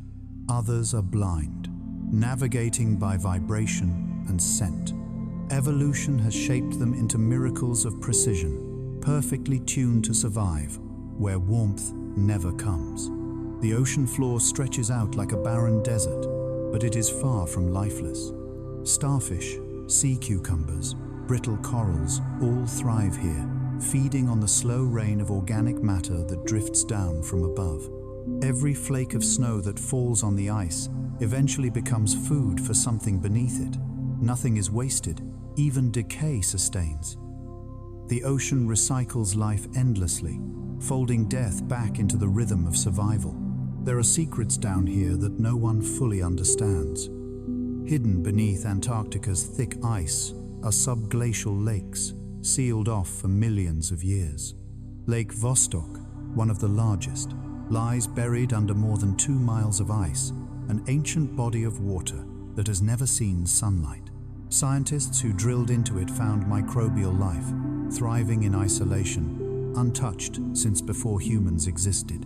It's a reminder that even in the most extreme places, life finds a way to persist, quiet, unseen, but indomitable. Above the frozen ceiling, cracks and fissures allow light to filter through in shimmering columns. Seals use these openings as doors between worlds. They glide effortlessly up and down, surfacing to breathe before vanishing again into the deep. Their movements are poetry, silent arcs through water so clear it feels like glass. When they sleep, they exhale bubbles that hang in clusters under the ice, glittering faintly in the dim light. And then there are the whales, the true guardians of the polar seas. Bowheads, blues, and orcas move like shadows, slow and immense. The bowhead whale, native to Arctic waters, can live for more than 2 centuries, carrying within its body the scars of centuries past harpoons from long-dead hunters embedded in its flesh, yet healed around them. It sings in frequencies lower than human hearing, its voice resonating through ice and water alike, connecting individuals across vast distances. These songs are not random. They change with the seasons, echoing migration, birth, and loss. Scientists have recorded them long, melancholy notes rising and falling like breath. To hear them is to feel the planet thinking aloud, dreaming in sound. The polar oceans are not static. They are the lungs of the world. Cold, dense water from these regions sinks and circulates through global currents, carrying oxygen to every corner of the sea. What begins here in silence, in darkness, sustains coral reefs and kelp forests thousands of miles away. Each slow movement beneath the ice shapes the rhythm of the living Earth. And yet, this secret world is fragile. As the planet warms, the ice that shelters it begins to thin. Sunlight penetrates deeper, altering temperatures, changing migrations. Some creatures thrive in the new conditions, others vanish. The silence of the deep is slowly being rewritten. But even now, even as change ripples through the dark, the ocean endures, adapting, shifting, whispering. Imagine yourself drifting there, beneath the frozen ceiling, weightless. Above you, the ice glows faintly green from the aurora. Below, the abyss breathes slowly, steadily. You are suspended between 2 eternities, the frozen world above, the liquid world below. There is no sound but your own heartbeat, no movement but the drift of light. And in that stillness, you understand something profound. The ocean beneath the ice is not asleep. It is dreaming. Each current, each creature, each sound is part of that dream, a memory of creation that never ended. So let yourself drift for a while in that dark, gentle sea. Let your thoughts settle like silt on the ocean floor. The world above may turn and change, but beneath the ice, time moves differently, slow, circular, eternal. Close your eyes and listen. The deep is still speaking. There is a kind of silence that exists only at the edges of the world. It is not the silence of a paused conversation or a quiet night. It is older, deeper, a silence that feels alive, vast, and unbroken. In the heart of the polar deserts, where wind carves ice into cathedrals and snow stretches beyond sight, that silence reigns. It presses against your ears until you almost hear it, a low hum beneath the threshold of sound, the Earth's own heartbeat. The term polar desert sounds like contradiction. How can a desert be made of ice? But deserts are not defined by heat. They are defined by absence. The absence of moisture, of vegetation, of interruption. The polar regions are among the driest places on Earth. The air here holds almost no water. Snow falls rarely, sometimes just a few inches in a year. What covers the ground is not soft powder, but layers of ancient frost, sculpted by centuries of wind. Stand here long enough, and your sense of scale begins to change. The horizon bends away in every direction, and the world becomes enormous and small at once. The ice beneath your feet is millions of years old, and yet it feels newly made, gleaming under pale light. There are no trees, no birds, no voices, only the whisper of air shifting across the frozen plain. It's not emptiness, it's presence in its purest form. Early explorers wrote that this silence could drive a person mad. They described it as oppressive, endless, even terrifying. But to those who stayed long enough, the fear faded and was replaced by awe. You begin to sense rhythms within the stillness, the faint groan of ice expanding under the sun, the brittle crack of frost fracturing in the cold, the distant sigh of wind far beyond the horizon. The silence is never complete. It simply moves more slowly than you do. The polar deserts are sculpted by that slow movement. The wind, unchallenged by trees or hills, shapes the snow into dunes called sastrugi, sharp ridges that stretch for miles. Their shapes change with each storm, shifting like frozen waves. To walk among them is to wander through the memory of wind, every ridge a signature of its passage. The ground glitters with crystals so bright that even in twilight, the snow seems to glow from within. And yet, life exists here, hidden in the most unlikely forms. Tiny lichens cling to rocks, warmed by sunlight, their colors vivid against the white. Microscopic algae bloom within the snow itself, turning patches of it pink or green. In the Antarctic, dry valleys places so barren they resemble Mars. Researchers have found colonies of bacteria living deep within stones, drawing moisture from ice and nutrients from dust. They have no leaves, no movement, no sound, and yet they live. For them, stillness is not death but survival. They move so slowly that years pass between cell divisions. In that patience lies wisdom. The polar desert teaches endurance, not the fierce, desperate endurance of battle, but the quiet kind that waits, that listens, that simply continues. If you sit long enough in that silence, the boundaries between body and landscape blur. Your breath fogs in the air and drifts away like a tiny cloud. The warmth of your heartbeat feels strange, almost intrusive against the vast cold. You begin to realize that this silence does not exclude you. It absorbs you. The desert stillness becomes your own. At night, under the clear sky, the stars blaze like frost. There are so many that they cease to feel separate, merging into a shimmering dome. The air is so clean that light travels farther, sharper. The aurora drifts above, faint green curtains rippling across infinity. Sometimes, you can see the faint arc of the Milky Way, bending from one horizon to the other, reflected in the ice like a dream of the universe doubled. In such moments, you understand that the desert is not empty. It is full of space, of time, of the quiet that existed before life began. It is the sound of the world before words, before music, before memory, and standing there, you are part of that sound. Scientists studying these regions sometimes describe them as analogues for other planets. Mars, they say, may once have looked like this dry, frozen quiet. To walk here is to glimpse what life might face elsewhere in the cosmos. Yet there's something profoundly earthly about it, something intimate. The same wind that sculpts these dunes has touched oceans, forests, and cities. The silence here connects to all sound everywhere, the pause between breaths in the planet's endless song.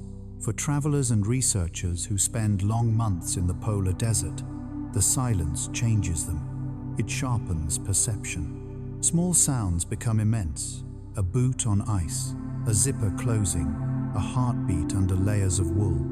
People speak more softly, not out of reverence, but because loudness feels unnecessary. The world does not need to be shouted at. It is already listening. In that awareness, a kind of peace takes root. You realize that silence is not an absence of life, but the foundation of it. Everything that grows, moves, or speaks rises from stillness first. The desert is a teacher of this truth. Its lesson is patience, humility, and the beauty of doing nothing at all. So tonight, as you listen to the quiet between your own breaths, imagine that you are standing there beneath the endless sky, surrounded by wind-carved snow. Let the silence expand inside you until it matches the horizon. Let it remind you that stillness is not emptiness, it is potential waiting to unfold. The polar desert has been waiting for millennia, and it will wait for millennia more. It asks for nothing but your presence, and in return, it gives you back yourself.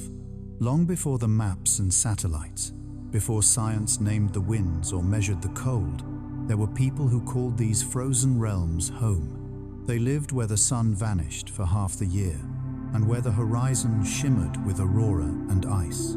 To outsiders, their world seemed inhospitable, endless night, bitter cold, barren snow. But to them, it was alive. The land was a companion, the sky, a storyteller, the cold, a teacher. These were the northern tribes of light, the guardians of memory in the frozen north.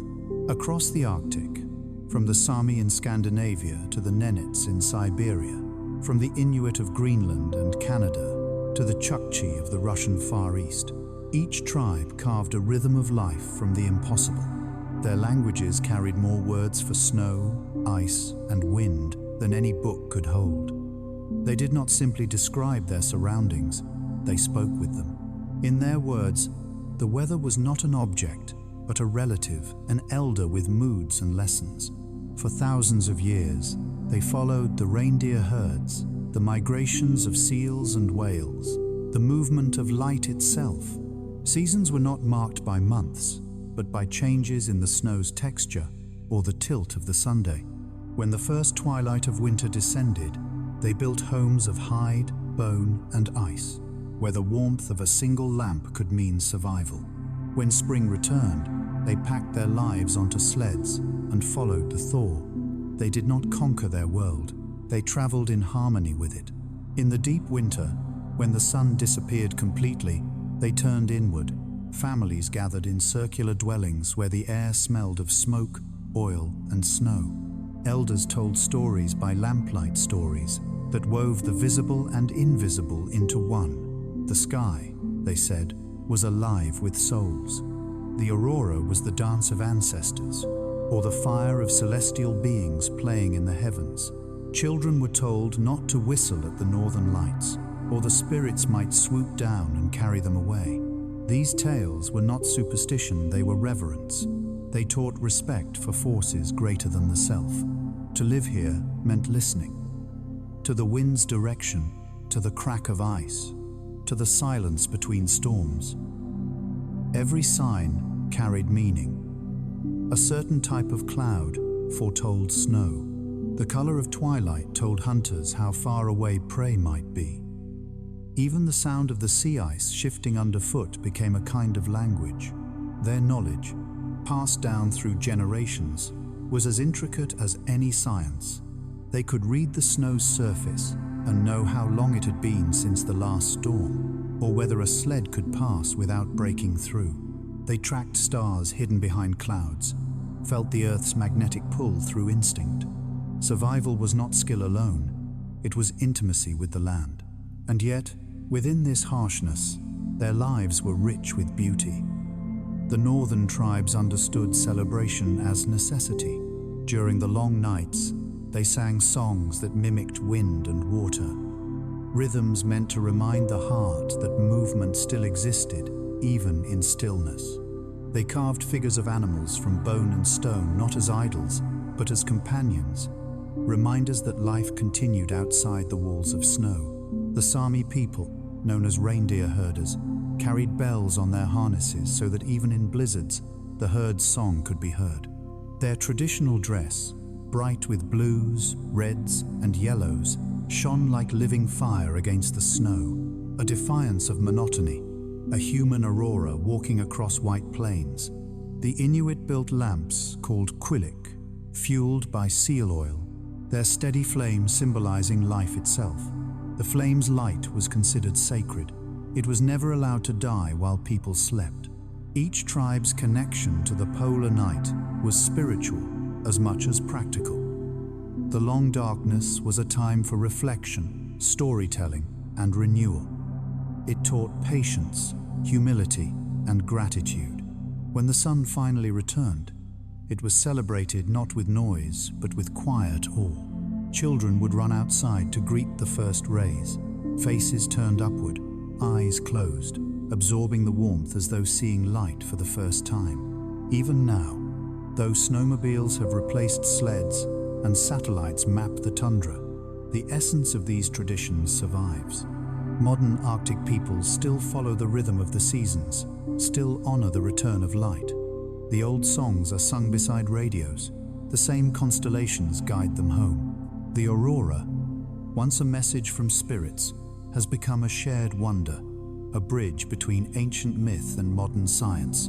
Anthropologists say that in every culture shaped by harshness, resilience becomes an art form. In the Arctic, that art is tenderness, a shared fire, a shared story, a shared silence. They know that warmth is not just a matter of heat, but of belonging. In the vast emptiness, community becomes everything. To stand among these people is to see that survival and beauty are not opposites. They exist together, like darkness and dawn, or ice and fire.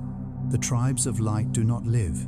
In spite of the cold, they live with it, moving through its rhythm like dancers who know every step of the storm. So tonight, imagine their lamps glowing across the snow, small circles of gold in a sea of white. Imagine songs rising softly into the endless sky, mingling with the light of the aurora. The voices fade into the wind, but their message endures.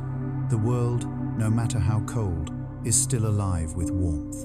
Let that warmth find you too.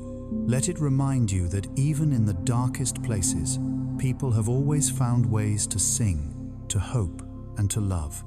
At the bottom of the world, where every direction is north and the sky spins endlessly around a single pale star, lies a continent of mirrors and silence, a frozen labyrinth called Antarctica. It is larger than Europe, older than any empire, and lonelier than the moon. For most of history, it was unseen, unknown, a white void on the map, marked simply terra incognita. But beneath its endless surface of snow lies a maze of secrets, mountains buried in ice, rivers that never touch the sun, and lakes that have slept for millions of years. The first explorers who reached this place described it as otherworldly. They called it the last frontier of Earth, a landscape where time feels suspended. The horizon glows with perpetual light in summer and fades into months of darkness in winter.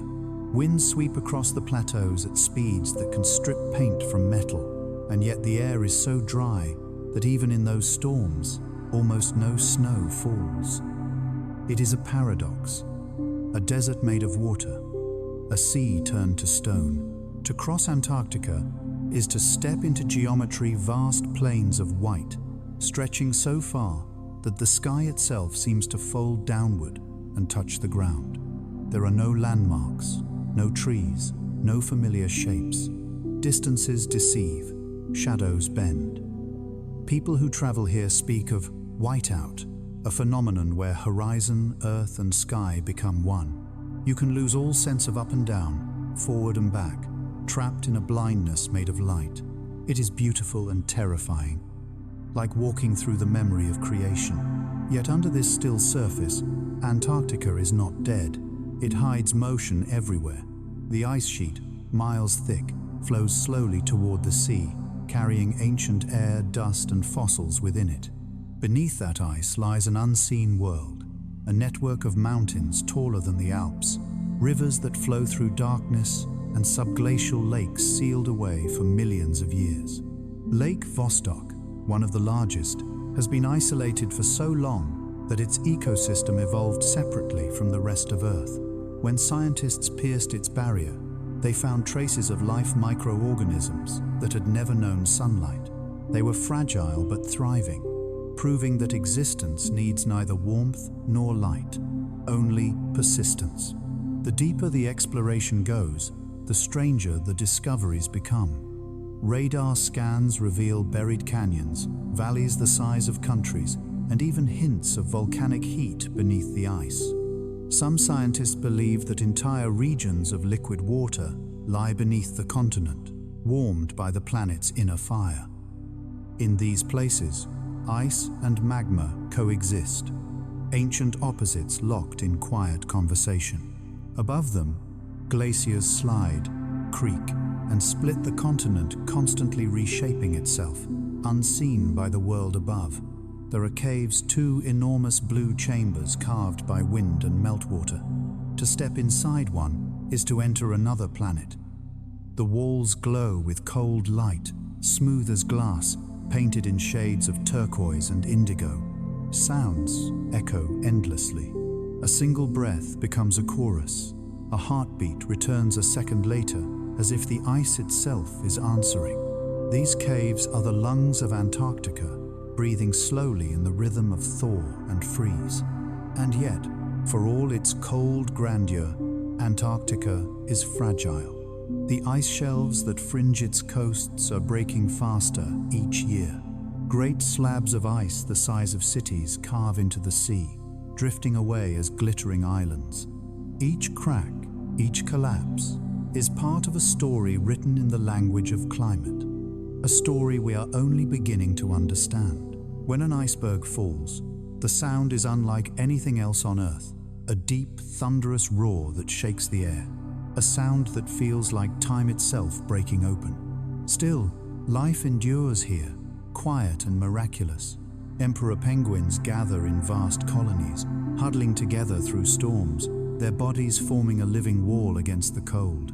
Weddell seals give birth beneath the ice, their calls echoing through the frozen sea. Tiny krill swarm under the ice shelves in clouds that shimmer like galaxies, feeding whales that migrate thousands of miles to feed in this silent kingdom. Every creature here is an act of faith, proof that existence can bloom even in the harshest silence.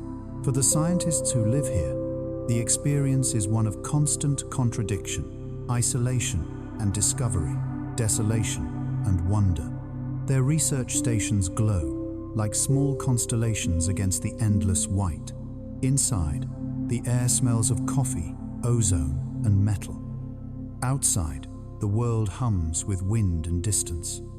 They spend months cut off from the rest of humanity, surrounded by the slow breathing of the ice. Many say they come to study the planet, but end up studying themselves. The Antarctic labyrinth is not made of walls, but of perception. It bends light, sound, and time, turning travelers inward. You lose sense of direction not because the world is confusing, but because you become part of its pattern, drifting through its rhythm, swallowed by its stillness. Here, solitude transforms from fear into clarity. In this labyrinth of cold, the mind finds reflection, not emptiness. At night, when the wind stills and the stars emerge, the view is almost unbearable in its beauty. The Milky Way arches overhead in a silver arc, mirrored in the snow below. You stand between two skies, one above, one beneath. The horizon vanishes. You are nowhere and everywhere at once.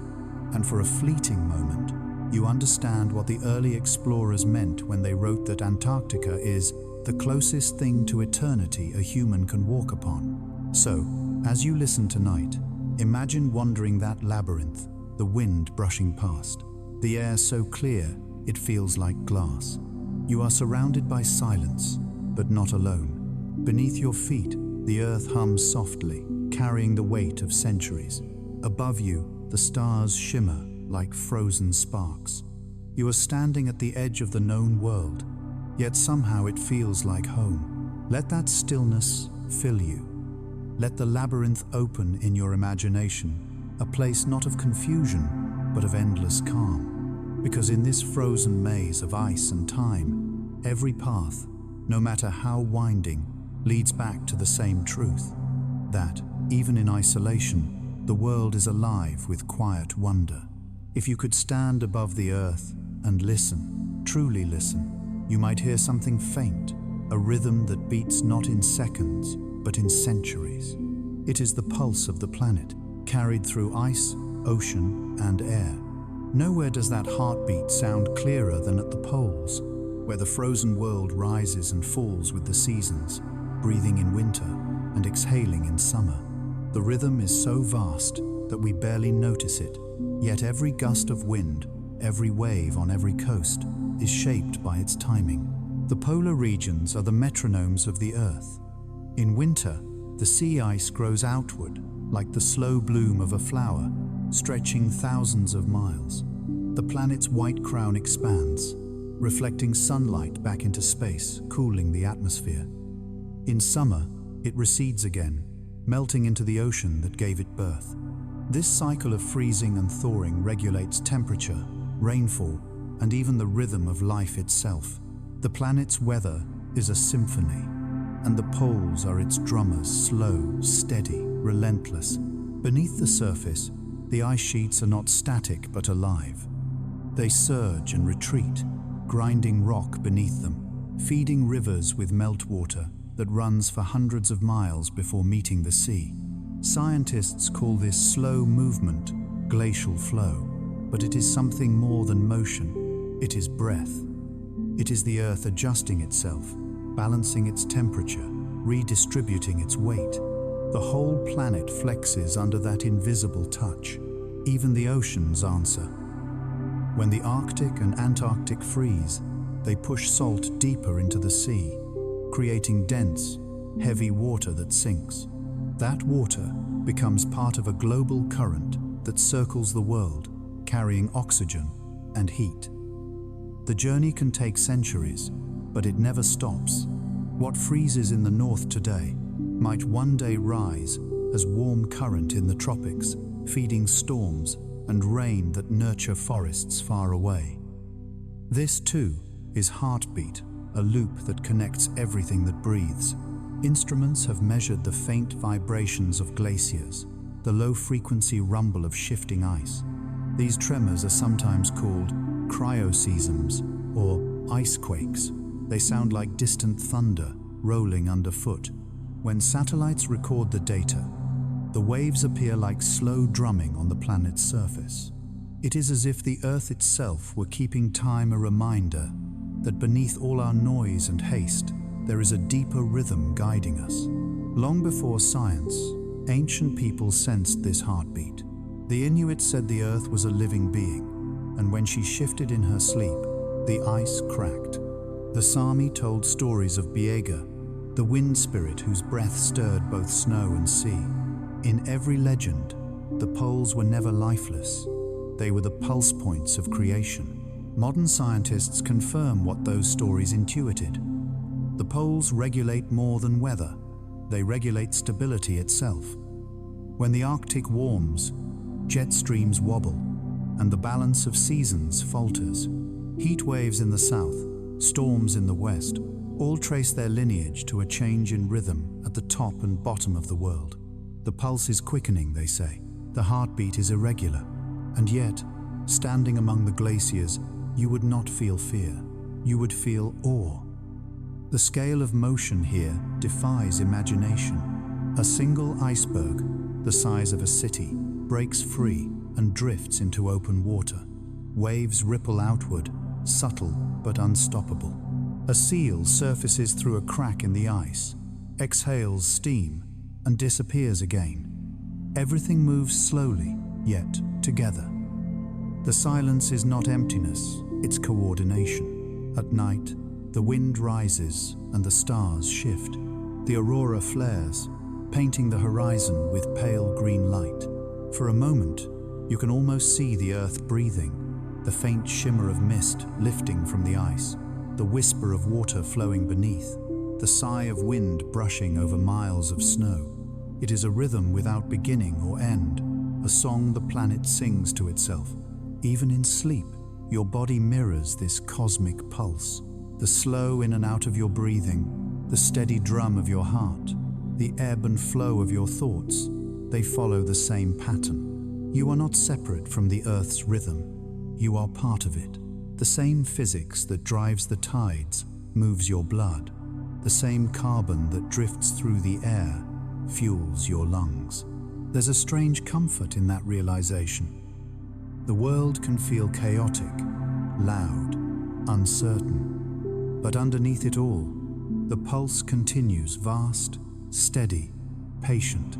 The planet remembers how to breathe even when we forget. If you ever feel small, think of this.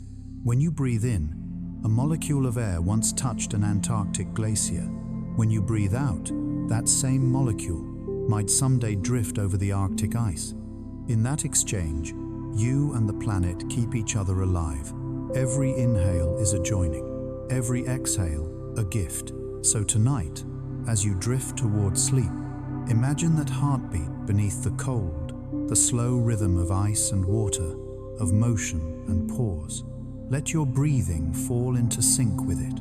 The world outside may turn and change, but the pulse remains deep and constant beneath all things.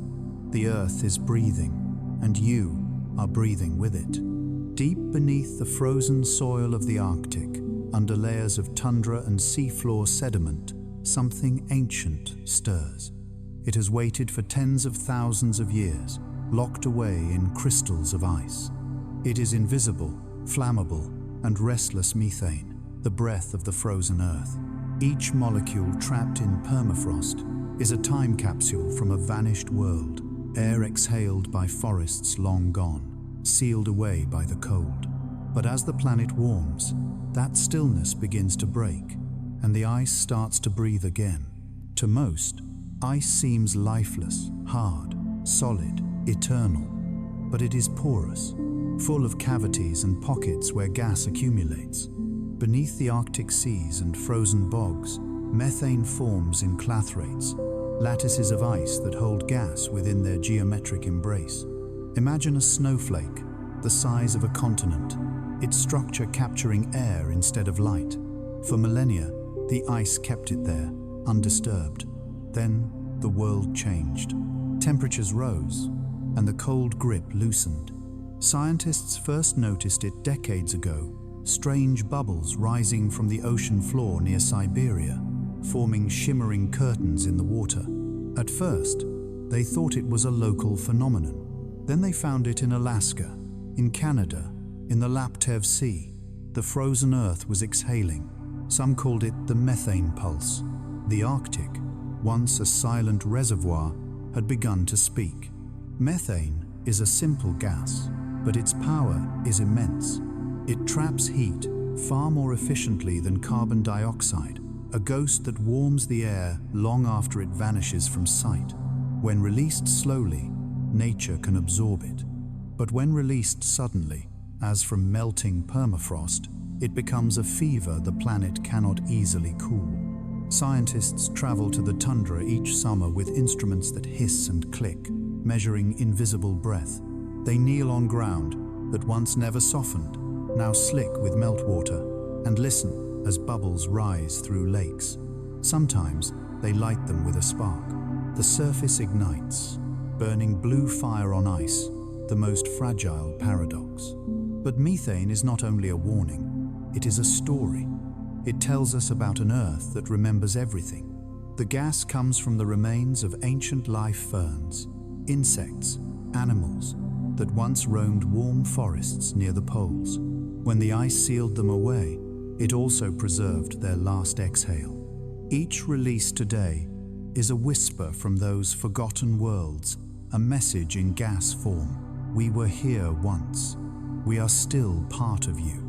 In some frozen lakes, the trapped methane forms clear, circular bubbles that stack in layers beneath the ice. From above, they look like galaxies, perfect disks suspended in crystal. When sunlight filters through, the bubbles glow white, like pearls embedded in glass.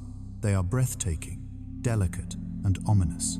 Beneath their beauty lies the memory of deep time, of the way life and death continually trade places.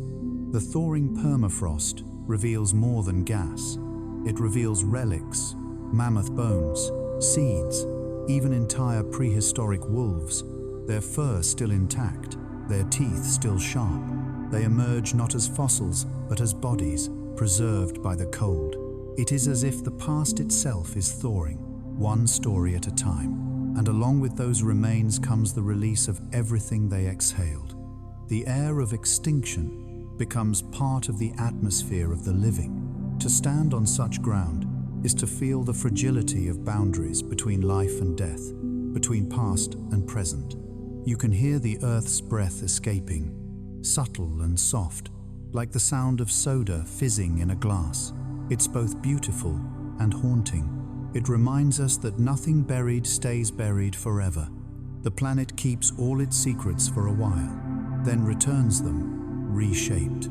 The people who live along the Arctic's edge have long known that the ground is alive. They speak of fire lakes and burning earth, of winter ice that bubbles and hisses when you step upon it. They know that the land holds both warmth and warning. Some see the gas as a spirit, a restless force, neither good nor evil, simply old. When the frozen soil exhales, they say, it is the ancestors breathing through the ground. There is truth in that. Every molecule of methane is a memory of sunlight captured by ancient leaves, of rain that fell on long-vanished soil.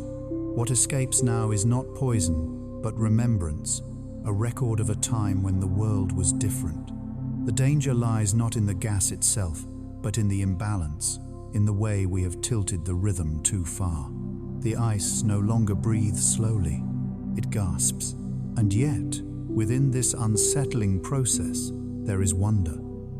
The methane crystals, called fire ice, glow faintly when burned, a light born from the coldest places. Scientists study them as a potential source of energy, a bridge between what was and what might be. Even destruction, it seems, can carry the spark of possibility. At night, when temperatures plunge and the air grows still, the frozen ground seems to sigh. You can imagine the gases shifting below, the earth inhaling and exhaling in rhythms too deep for human time. It is a planetary breath, invisible, ancient, unstoppable. The sound of the ice-breathing methane is the sound of change itself, quiet, slow, immense. So, as you lie here tonight, think of that faraway tundra, endless white, stretching under a cold blue sky. Beneath it, unseen, the earth breathes softly, releasing stories too old for language. You share that breath, just as you share its warmth, its memory, its fate. The ice is breathing. And with every breath, the world remembers who it once was and who it may become. Beneath the glaciers, under mountains of ancient ice, sleep the ghosts of forests that once swayed in sunlight.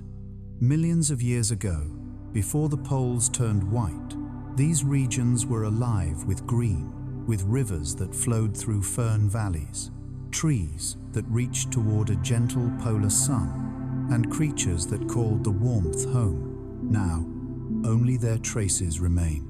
Roots petrified in ice, pollen sealed in sediment, trunks blackened and preserved by time. These are the frozen forests, echoes of an earth that once breathed differently. It's hard to imagine such a world when standing in today's frozen silence. Yet scientists drilling into the Antarctic bedrock have unearthed wood so well preserved that its rings can still be counted. Each ring tells a story of seasons, growth and rest, light and dark, from an age when Antarctica was part of a supercontinent near the equator. Fossil leaves reveal that these ancient trees endured months without sunlight, much like the moss and lichens that persist there now. The past was already preparing for the future. In the Arctic, entire layers of soil hold the remains of vast forests that thrived before the last ice age. Beneath the tundra of Siberia and Alaska lie roots of birch, larch, and pine, their outlines still visible in permafrost. Some are tens of thousands of years old. When the ice melts, they release the scent of earth, a faint breath of the green world that once covered these lands. To those who witness it, it feels like meeting time face to face. In some places, blackened stumps rise through the snow like monuments. They are not recent burns, but remnants of prehistoric fires, preserved in frozen ground. When touched, they crumble softly, fragile as ash. Yet inside each one is the memory of a forest fire from an age before humans, a reminder that even nature's destruction once fed renewal. The carbon within these trees still holds the sunlight they once absorbed, stored like ghosts of warmth waiting to be freed. What caused those forests to vanish? Time, movement, and the slow, inevitable breath of climate. The continents drifted, volcanoes erupted, and over eons the poles moved into the planet's colder latitudes. The green gave way to grey, then white. Rivers froze, animals migrated, and the forests fell asleep under snow that never melted. The ice became a blanket, tucking the world's earlier dreams beneath its weight. And yet, they are not entirely gone. Scientists have found fossilized spores and DNA fragments deep beneath the ice, dormant but intact. Some of these organisms could, in theory, live again. In laboratories, fragments of prehistoric moss have been revived after thousands of years frozen. They began to grow, as if awakening from a long sleep, reaching once more toward a light they had not seen since before human memory began. These discoveries remind us that the past is not lost, only waiting. The ice is a library, and its pages are alive. Beneath the white surface, each layer holds stories of color and sound. The whisper of wind through leaves, the buzzing of insects, the murmur of streams that once flowed freely across what is now desert and tundra. When the glaciers melt, those stories rise again, pollen floating on wind, seeds carried into the air like tiny echoes.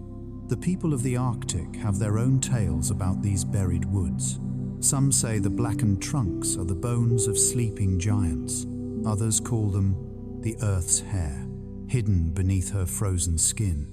They believe that when the world is ready to change again, the trees will wake, and perhaps, in some ways, they already are. As the ice retreats, patches of tundra bloom where none have for millennia. Mosses creep across bare rock, lichens paint color into emptiness. The ghosts are returning not as they were, but as reminders that nothing ever truly disappears. There is a strange peace in knowing that the ground beneath you once held forests. You can almost imagine them, green canopies whispering under a mild polar sun, rivers cutting through valleys where glaciers now sleep. The same stars that shimmer above the ice once glittered over branches heavy with leaves. The world was different, but not alien. It breathed the same air, turned under the same moon. Every fossilized tree, every preserved leaf, is proof that the Earth remembers. It holds within it not only the scars of extinction, but the resilience of life. Even in the deepest freeze, the essence of growth remains. When you stand on that ice, you stand above the potential of rebirth, an ancient seed that never forgot how to dream. Perhaps that is why the frozen forests move us so deeply. They are mirrors. Like them, we carry layers of memory within us, seasons of joy and loss, of warmth and cold. We, too, are archives of what has come before, shaped by the climates of our past. The Earth, in this way, is not separate from us. It is our oldest ancestor, still whispering through the wind, "Remember me." So as you drift towards sleep, picture that buried forest below, roots curled in frozen soil, leaves pressed into ice, waiting for light. Imagine the slow heartbeat of the Earth pulsing through layers of time. You are part of that heartbeat, breathing in the same rhythm as those ancient trees once did. The forests may be gone from sight, but they are not gone from the world. They live in the soil, in the air, in every breath of wind that moves across the poles. The ghosts are still here, quiet, patient, eternal. At first, it's only a whisper on the horizon, a line of gold drawn across the edge of the world. For months, the sun has been gone, and the Earth has lived in its long shadow. But now, the silence of the polar night begins to tremble. Light is coming back. Not suddenly, not loudly, but softly, like a thought returning after a long sleep. In the far north and far south, the return of the sun is not just an astronomical event, it is resurrection. The first dawn after the endless night is a sacred moment, celebrated not only by people but by the land itself. Snow that once glowed blue under the moon now burns orange and pink. Mountains that were black silhouettes become radiant, sculpted in fire. The world exhales, and for the first time in months, shadows return. Those who live here wait for this day, the way others wait for spring. They mark the slow climb of light on calendars, on walls, in their hearts. Some spend the last dark weeks preparing feasts and songs. When the day finally comes, they stand outside, faces lifted toward the horizon, eyes half closed, tears freezing on their cheeks. For a few precious minutes, they see sunlight touch the world again. And even though it is weak, even though it will set again within hours, it feels eternal. To witness that first sunrise is to feel the earth waking. The light moves slowly, shyly, brushing over snowdrifts, gilding frozen rivers.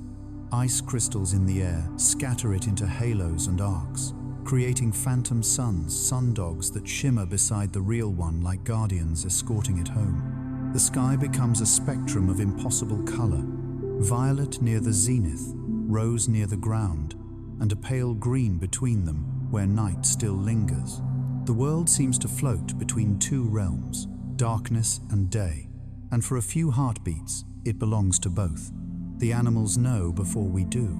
Weeks before the first sunrise, the birds begin to stir. Foxes venture farther from their dens. Reindeer lift their heads more often, scenting the air as if it carries something new. Beneath the ice, plankton bloom in anticipation of light that has not yet arrived. They sense it, somehow the promise of warmth encoded in the shifting sky. Life always feels the dawn before it sees it. For the people of the Arctic and Antarctic, the return of the sun is a ritual of remembrance. Fires are lit in circles, and old songs are sung, songs that speak not of triumph, but of gratitude. The light is not taken for granted here. It is a gift that must be welcomed with humility. Children are told that the sun left because the world needed rest, and now that it has returned, everything must begin anew. Some families mark the occasion by cleaning their lamps, sharpening their tools, or repainting their doors, small acts of renewal that echo the great renewal above. The light changes the body too. After months of darkness, people feel it like nourishment. Their eyes ache, their hearts quicken, their skin seems to remember how to absorb warmth.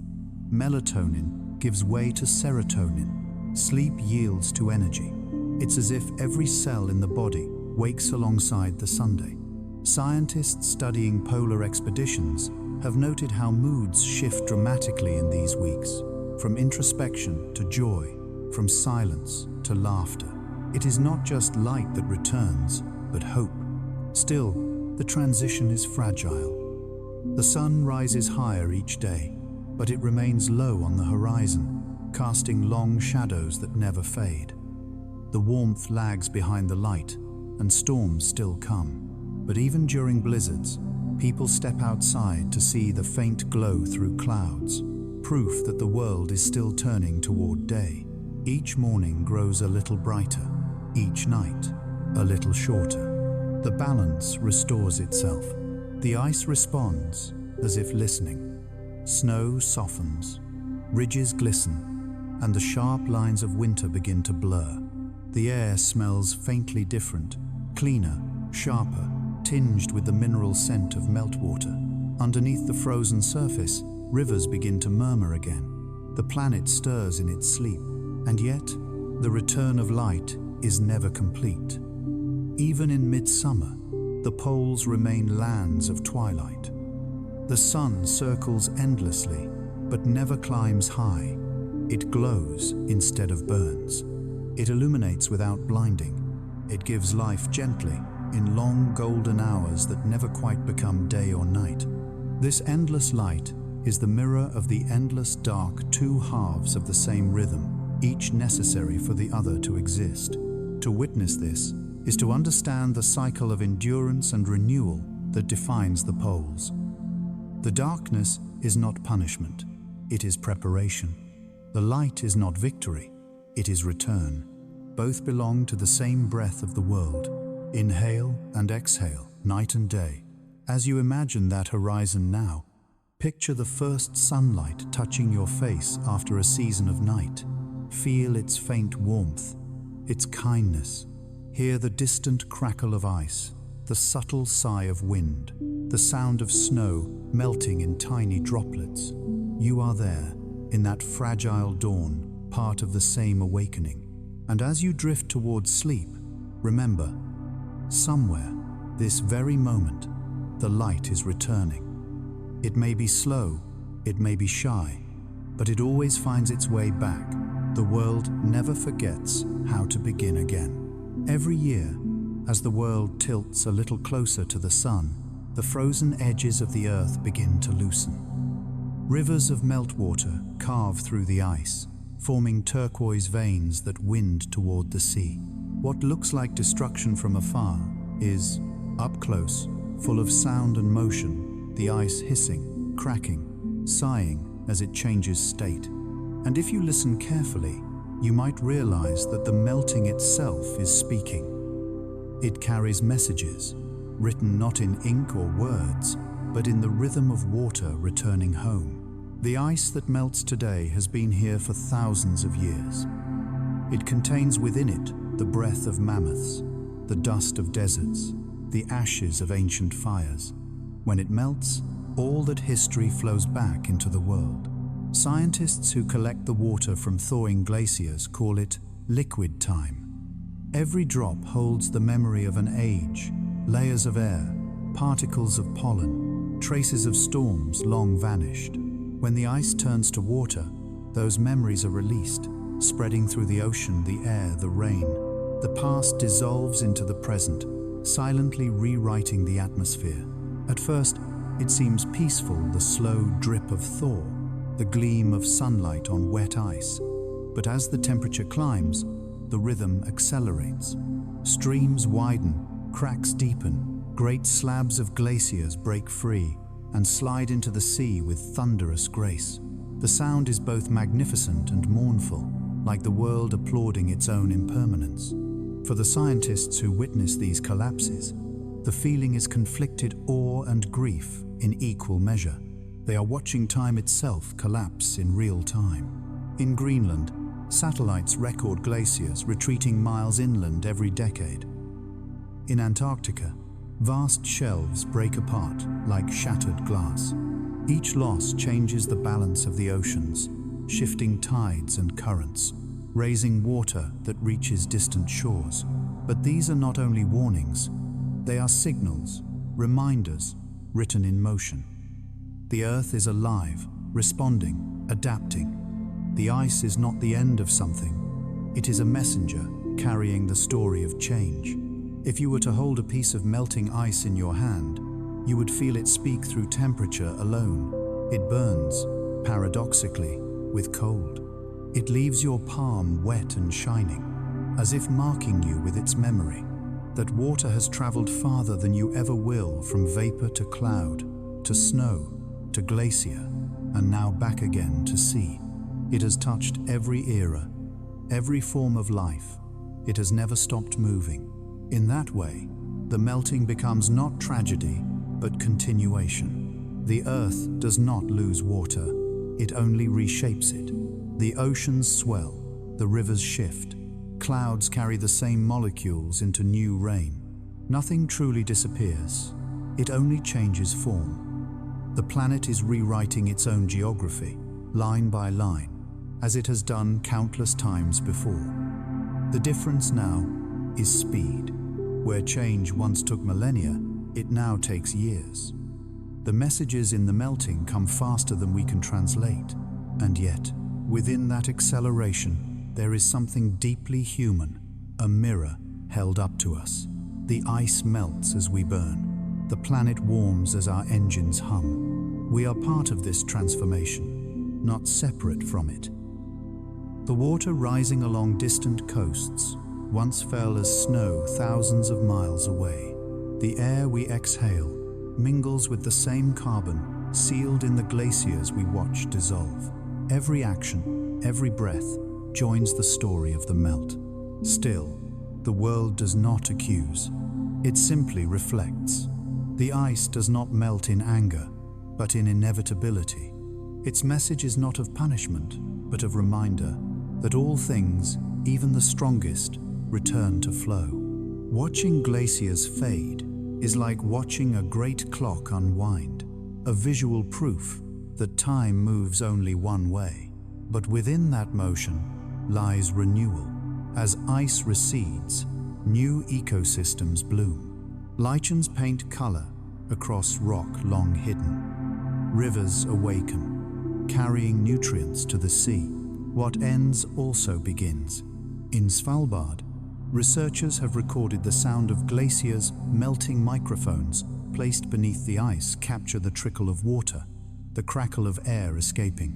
When the recordings are sped up, they sound like rainfall, like applause, like breathing. The ice is not dying. It is transforming, releasing the air it held, exhaling after thousands of years of silence. Each pop, each sigh, is a syllable in the language of change. The indigenous peoples who live near the melting ice read these signs differently. They see spirits returning to motion ancestors, traveling through rivers and clouds, whispering lessons through weather. They know that change is not catastrophe, but part of the cycle of balance. The earth has frozen and thawed many times before, they say, and it will again. Their wisdom is not denial, but trust. Trust that the planet knows how to heal if we listen. When you stand near a glacier's edge, you can feel that wisdom in your bones. The air smells faintly metallic, like stone meeting water. The sound of dripping becomes hypnotic, a meditation. The surface gleams with light too pure to describe a shimmer that seems alive. And then, in an instant, a chunk of ice breaks free and falls, crashing into the sea. The splash echoes across miles, scattering mist into sunlight. It is both an ending and a beginning, a baptism of the world in its own memory. So tonight, as you drift towards sleep, imagine that sound, the distant crash, the hiss of melting, the whisper of water flowing back to the sea. These are not sounds of loss, but of continuity. The earth is reminding itself to move, to breathe, to change. Everything melts, eventually even the past. But in melting, it becomes part of everything that follows. And so do we. The world is quiet now. The aurora has faded into pale green memory, and the horizon glows with the faintest light of returning dawn. The ice no longer groans. The wind no longer sings. Even the sky seems to hold its breath. After all the storms and shifting seasons, there comes this, a silence so complete it feels almost sacred.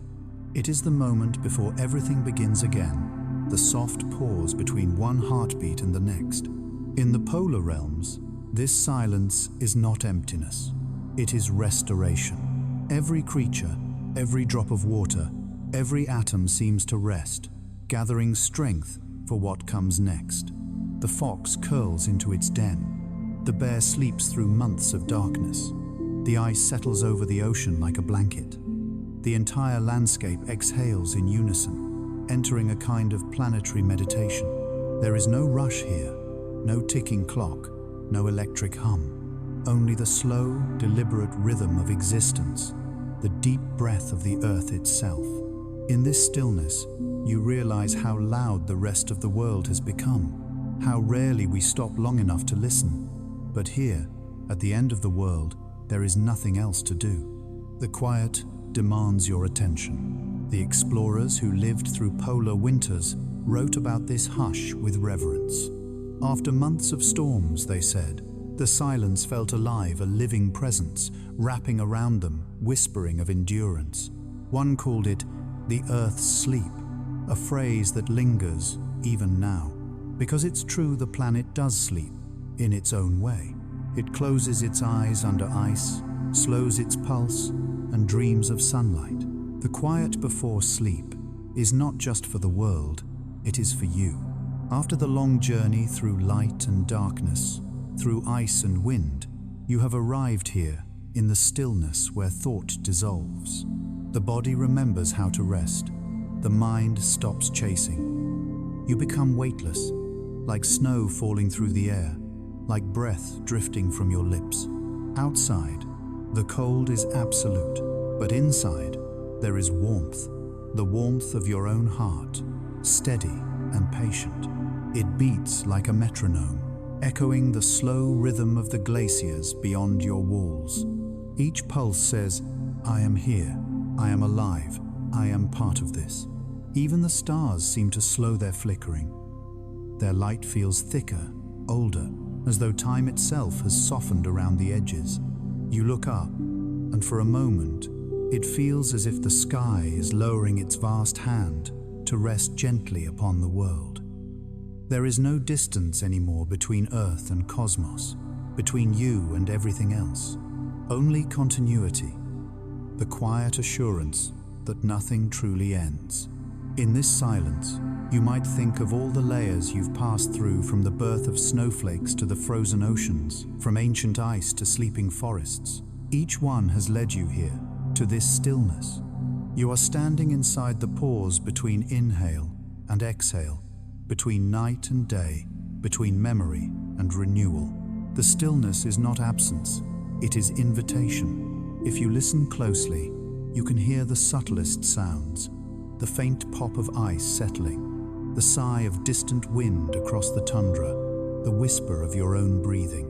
It's the same rhythm repeated across the universe, the hum of galaxies, the vibration of stars, the murmur of atoms moving through space. Everything is connected through silence. Everything speaks in whispers. Sometimes people fear quiet because it feels like nothingness. But the polar night teaches something different, that quiet is where meaning hides. In stillness, you feel the shape of the world more clearly. You sense the unseen forces holding everything together: gravity, magnetism, time. The silence is full of them, invisible threads weaving life into order. The Inuit have a word for this kind of stillness: kaatsiluni, waiting in the quiet before something begins. It describes the hush before dawn, before a story, before a change.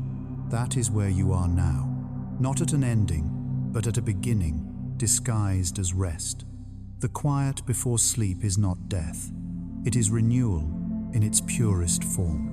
In a few hours, the light will rise higher, the ice will shift again, rivers will wake. But for now, the world asks nothing of you. You do not need to plan or achieve or remember.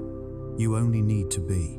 The most extraordinary act in this vast, restless world is simply to rest, to let go of motion, to trust that the earth will keep turning without your effort. So, let your breathing slow. Let your thoughts drift like snowflakes, each one falling softly until they vanish. Let your body sink into the rhythm that holds oceans and stars alike. Feel the warmth in your chest and the weight of your body becoming lighter, as if the world is gently carrying you. Outside, the sky deepens into quiet blue. Inside, your pulse aligns with the stillness of the poles. The night, the ice, the stars, they are all part of the same lullaby. And as you close your eyes, know this: the universe never truly sleeps. It only rests, waiting for the next light. And in this pause, in this infinite calm, you are exactly where you are meant to be. Sleep now. The world is breathing for you. Every planet has its seasons, its motions, its cycles of dark and light. But Earth alone seems to dream. Somewhere in the deep interior of its molten heart, in the endless orbit of its oceans and clouds, There is an intelligence of rhythm, an instinct for rebirth.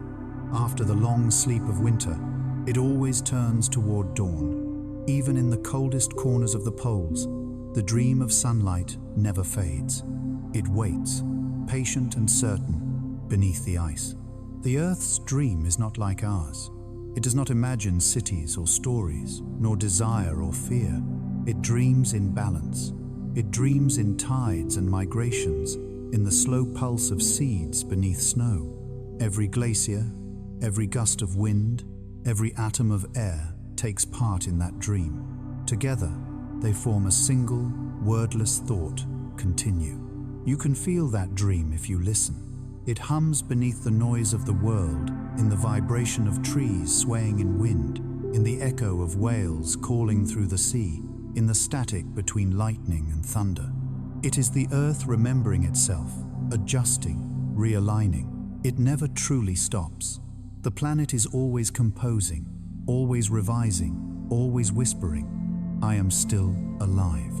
For most of history, we have walked this world thinking we are separate from it, observers, users, owners. But the truth is older and softer. We are not outside the dream. We are within it. The carbon in our breath once drifted through ancient forests. The calcium in our bones was forged in the hearts of long-dead stars.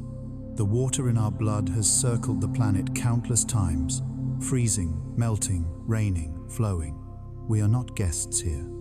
We are expressions of the same imagination that gave rise to mountains and clouds. The poles remind us of that connection more than any other place. To stand in the endless night or the endless day is to feel the planet thinking through you. You are both small and infinite, a single cell in a living body, too vast to comprehend. The snow beneath your feet is memory. The sky above your head is possibility. Between them, you exist like a dream within a dream. Even the silence has meaning here. It is not emptiness, but awareness. The world pauses not because it is weak, but because it is wise enough to rest. The frozen months are its meditation, its reminder that stillness is part of motion. What looks dead is only waiting. What seems gone is only sleeping. As the dawn returns to the poles, the first rays of sunlight touch the ice with gold. Crystals glitter like stars scattered across the ground. The world looks reborn, as though the light itself were forgiving everything it touches. And in that light, you can sense what the Earth might be dreaming, not of conquest or survival, but of harmony. The polar bears and plankton, the reindeer and fox, the clouds and oceans all moving together, aware of each other, forming one breathing organism of snow and fire. Somewhere deep within that dream, humanity hums as well. We are the voice of reflection, the part of the planet that can look back and say, "I see you." We are the consciousness of the Earth awakening to itself. The same mind that charts galaxies also feels sorrow at the melting of glaciers. That sorrow is not weakness. It is empathy, the proof that the planet has begun to know its own heart through us. In the stillness of the poles, such thoughts become simple truths. The line between human and nature dissolves. Every heartbeat becomes a drumbeat in the Earth's endless song. You realize that the cold is not your enemy. It is your teacher. It shows you how to endure. The dark is not absence. It is space for dreaming. It shows you how to imagine. There are moments when the wind rises across the ice and carries a low, resonant tone, a vibration you can feel more than hear. Scientists call it aeolian resonance, caused by wind brushing against frozen ridges. But standing there, it sounds like something else, a note from the Earth's own symphony, a tone so deep it seems to come from beneath consciousness itself. You might call it the planet's lullaby, sung to itself as it turns through space. That song has been playing since before life began. It will continue long after we are gone, but we are lucky enough to hear it now, in this fragile interval of time when ice still gleams and oceans still breathe. To listen is to participate. Every act of attention to the aurora, to the snow, to the sound of melting, keeps the dream alive. So as you breathe tonight, imagine yourself not as a single being, but as part of the Earth's vast, dreaming body. Each inhale is its inhale, each exhale its sigh. The warmth you feel in your chest is the same fire that burns at its core. You are not separate from the dawn, you are part of its return. And when sleep comes, let it be gentle. Let your mind drift into the same current that moves glaciers, tides, and stars. The Earth will keep dreaming through you. It will turn beneath you, carrying you toward morning, because this planet, even in its darkest hour, still believes in light. It still dreams of dawn. The night stretches on, vast and tender, folding the world in its cool arms. The aurora has quieted into thin ribbons of pale green, and the stars hang heavy and bright above the sleeping ice. This is the hour when everything exhales the air, the ocean, even the light itself. The long story of the poles comes to rest here, under an eternal sky that has watched every rise and fall, every silence and song since the beginning. The world feels infinite at this hour. You could walk for days across the snow and never find an end, only circles of horizon and wind. Yet within that enormity, there is peace. Each flake of snow, each grain of frozen salt seems perfectly placed. The land, the air, and the stars are not separate things. They are one immense body breathing in harmony. And if you listen closely, you can hear that breath, slow, deep, endless. It is the sound of existence itself. This is the Earth's lullaby. It has no melody, no words, only rhythm, the steady murmur of water beneath ice, the sigh of wind tracing its invisible paths, the faint crackle of frost forming on the skin of the sea. Each sound arrives and fades like a heartbeat, and you begin to understand that this music never truly stops. It continues whether or not anyone hears it, a song older than memory, older than thought. Above, the constellations wheel across the heavens. Orion tilts toward the horizon, his stars burning cold and sharp. Cassiopeia reclines in her throne of frost. The Southern Cross glows faintly near the edge of the world. These are the same stars that guided the first travelers across the ice, the same stars that watched over the forests now buried in permafrost, the same stars reflected in the eyes of the animals that still walk the frozen plains. In their light, time folds upon itself, and everything past, present, and what has yet to be feels like a single breath. Far below, the ocean continues its hidden dance. Beneath the thick ice sheets, currents twist and shimmer, carrying warmth from one hemisphere to another. Tiny plankton drift in those unseen waters, glowing softly as they feed, their light echoing the stars above. Between the sea and the sky, a balance holds fragile, beautiful, complete. The universe seems to hum with quiet agreement. You are part of that balance too. The warmth in your body, the air filling your lungs, the pulse in your wrists, all of it echoes the same rhythm. You are not merely on the earth, you are of it. The same atoms that once burned in distant suns now rest within you. The same water that froze into glaciers long before your birth flows through your veins. To be alive is to participate in the planet's eternal song. The longer you lie here beneath the stars, the more the boundaries blur. The horizon becomes a curve of shadow and silver light. The wind becomes your breath. The snow beneath you feels like an extension of your own heartbeat, steady and patient. Sleep begins to rise within you like a tide. There is no effort in it, no struggle. It comes the way dawn comes slowly, then all at once. And in that drift between waking and dreaming, the world grows vast again. You see the poles as from above the swirling clouds, the glowing bands of Aurora, the blue-white continents spinning through the dark. You see oceans breathing, forests pulsing with quiet energy, mountains gleaming under moonlight. The entire planet is asleep, and yet it is aware, dreaming of its own renewal. Every creature, every wave, every grain of dust is part of that dream. You are part of it too. Somewhere far below the frozen plains, water moves through rock, carving slow rivers that will not see the sun for centuries. Somewhere far above, a meteor burns briefly, painting a line of silver across the night.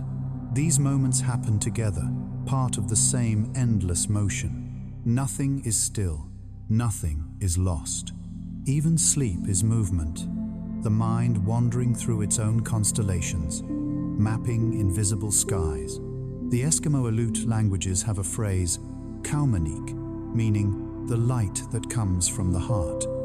They use it to describe the glow of the aurora, but it could describe this feeling too, the soft illumination that arises inside when you recognize your place in the vastness. The universe does not need your awareness, but it welcomes it, the way a symphony welcomes each instrument. Your small light joins the great one, and together they make something whole. Outside, the night deepens, and frost settles quietly on the world. Each crystal catches the starlight, tiny mirrors reflecting infinity. Inside, your breathing slows until it matches the rhythm of the world outside, in, out, a pulse that binds you to glaciers, clouds, and galaxies alike. The last sound you hear is the faint murmur of the polar wind, a voice older than language, whispering across time, rest, you belong. And as you drift into sleep, the universe continues its gentle turning. The stars move, the ice shifts, the light begins its slow return. The dream of the planet carries on, and you drift within it, weightless, timeless, part of something vast and kind. The sky above you is eternal, but tonight it bends close enough to hold you. Let it cradle you in its silence. Let the cold become warmth, the darkness become calm. Let yourself fall softly into the same sleep that holds the earth, because here, under the eternal sky, nothing is lost. Everything rests, everything breathes, everything dreams. Sleep now, the light will find you again.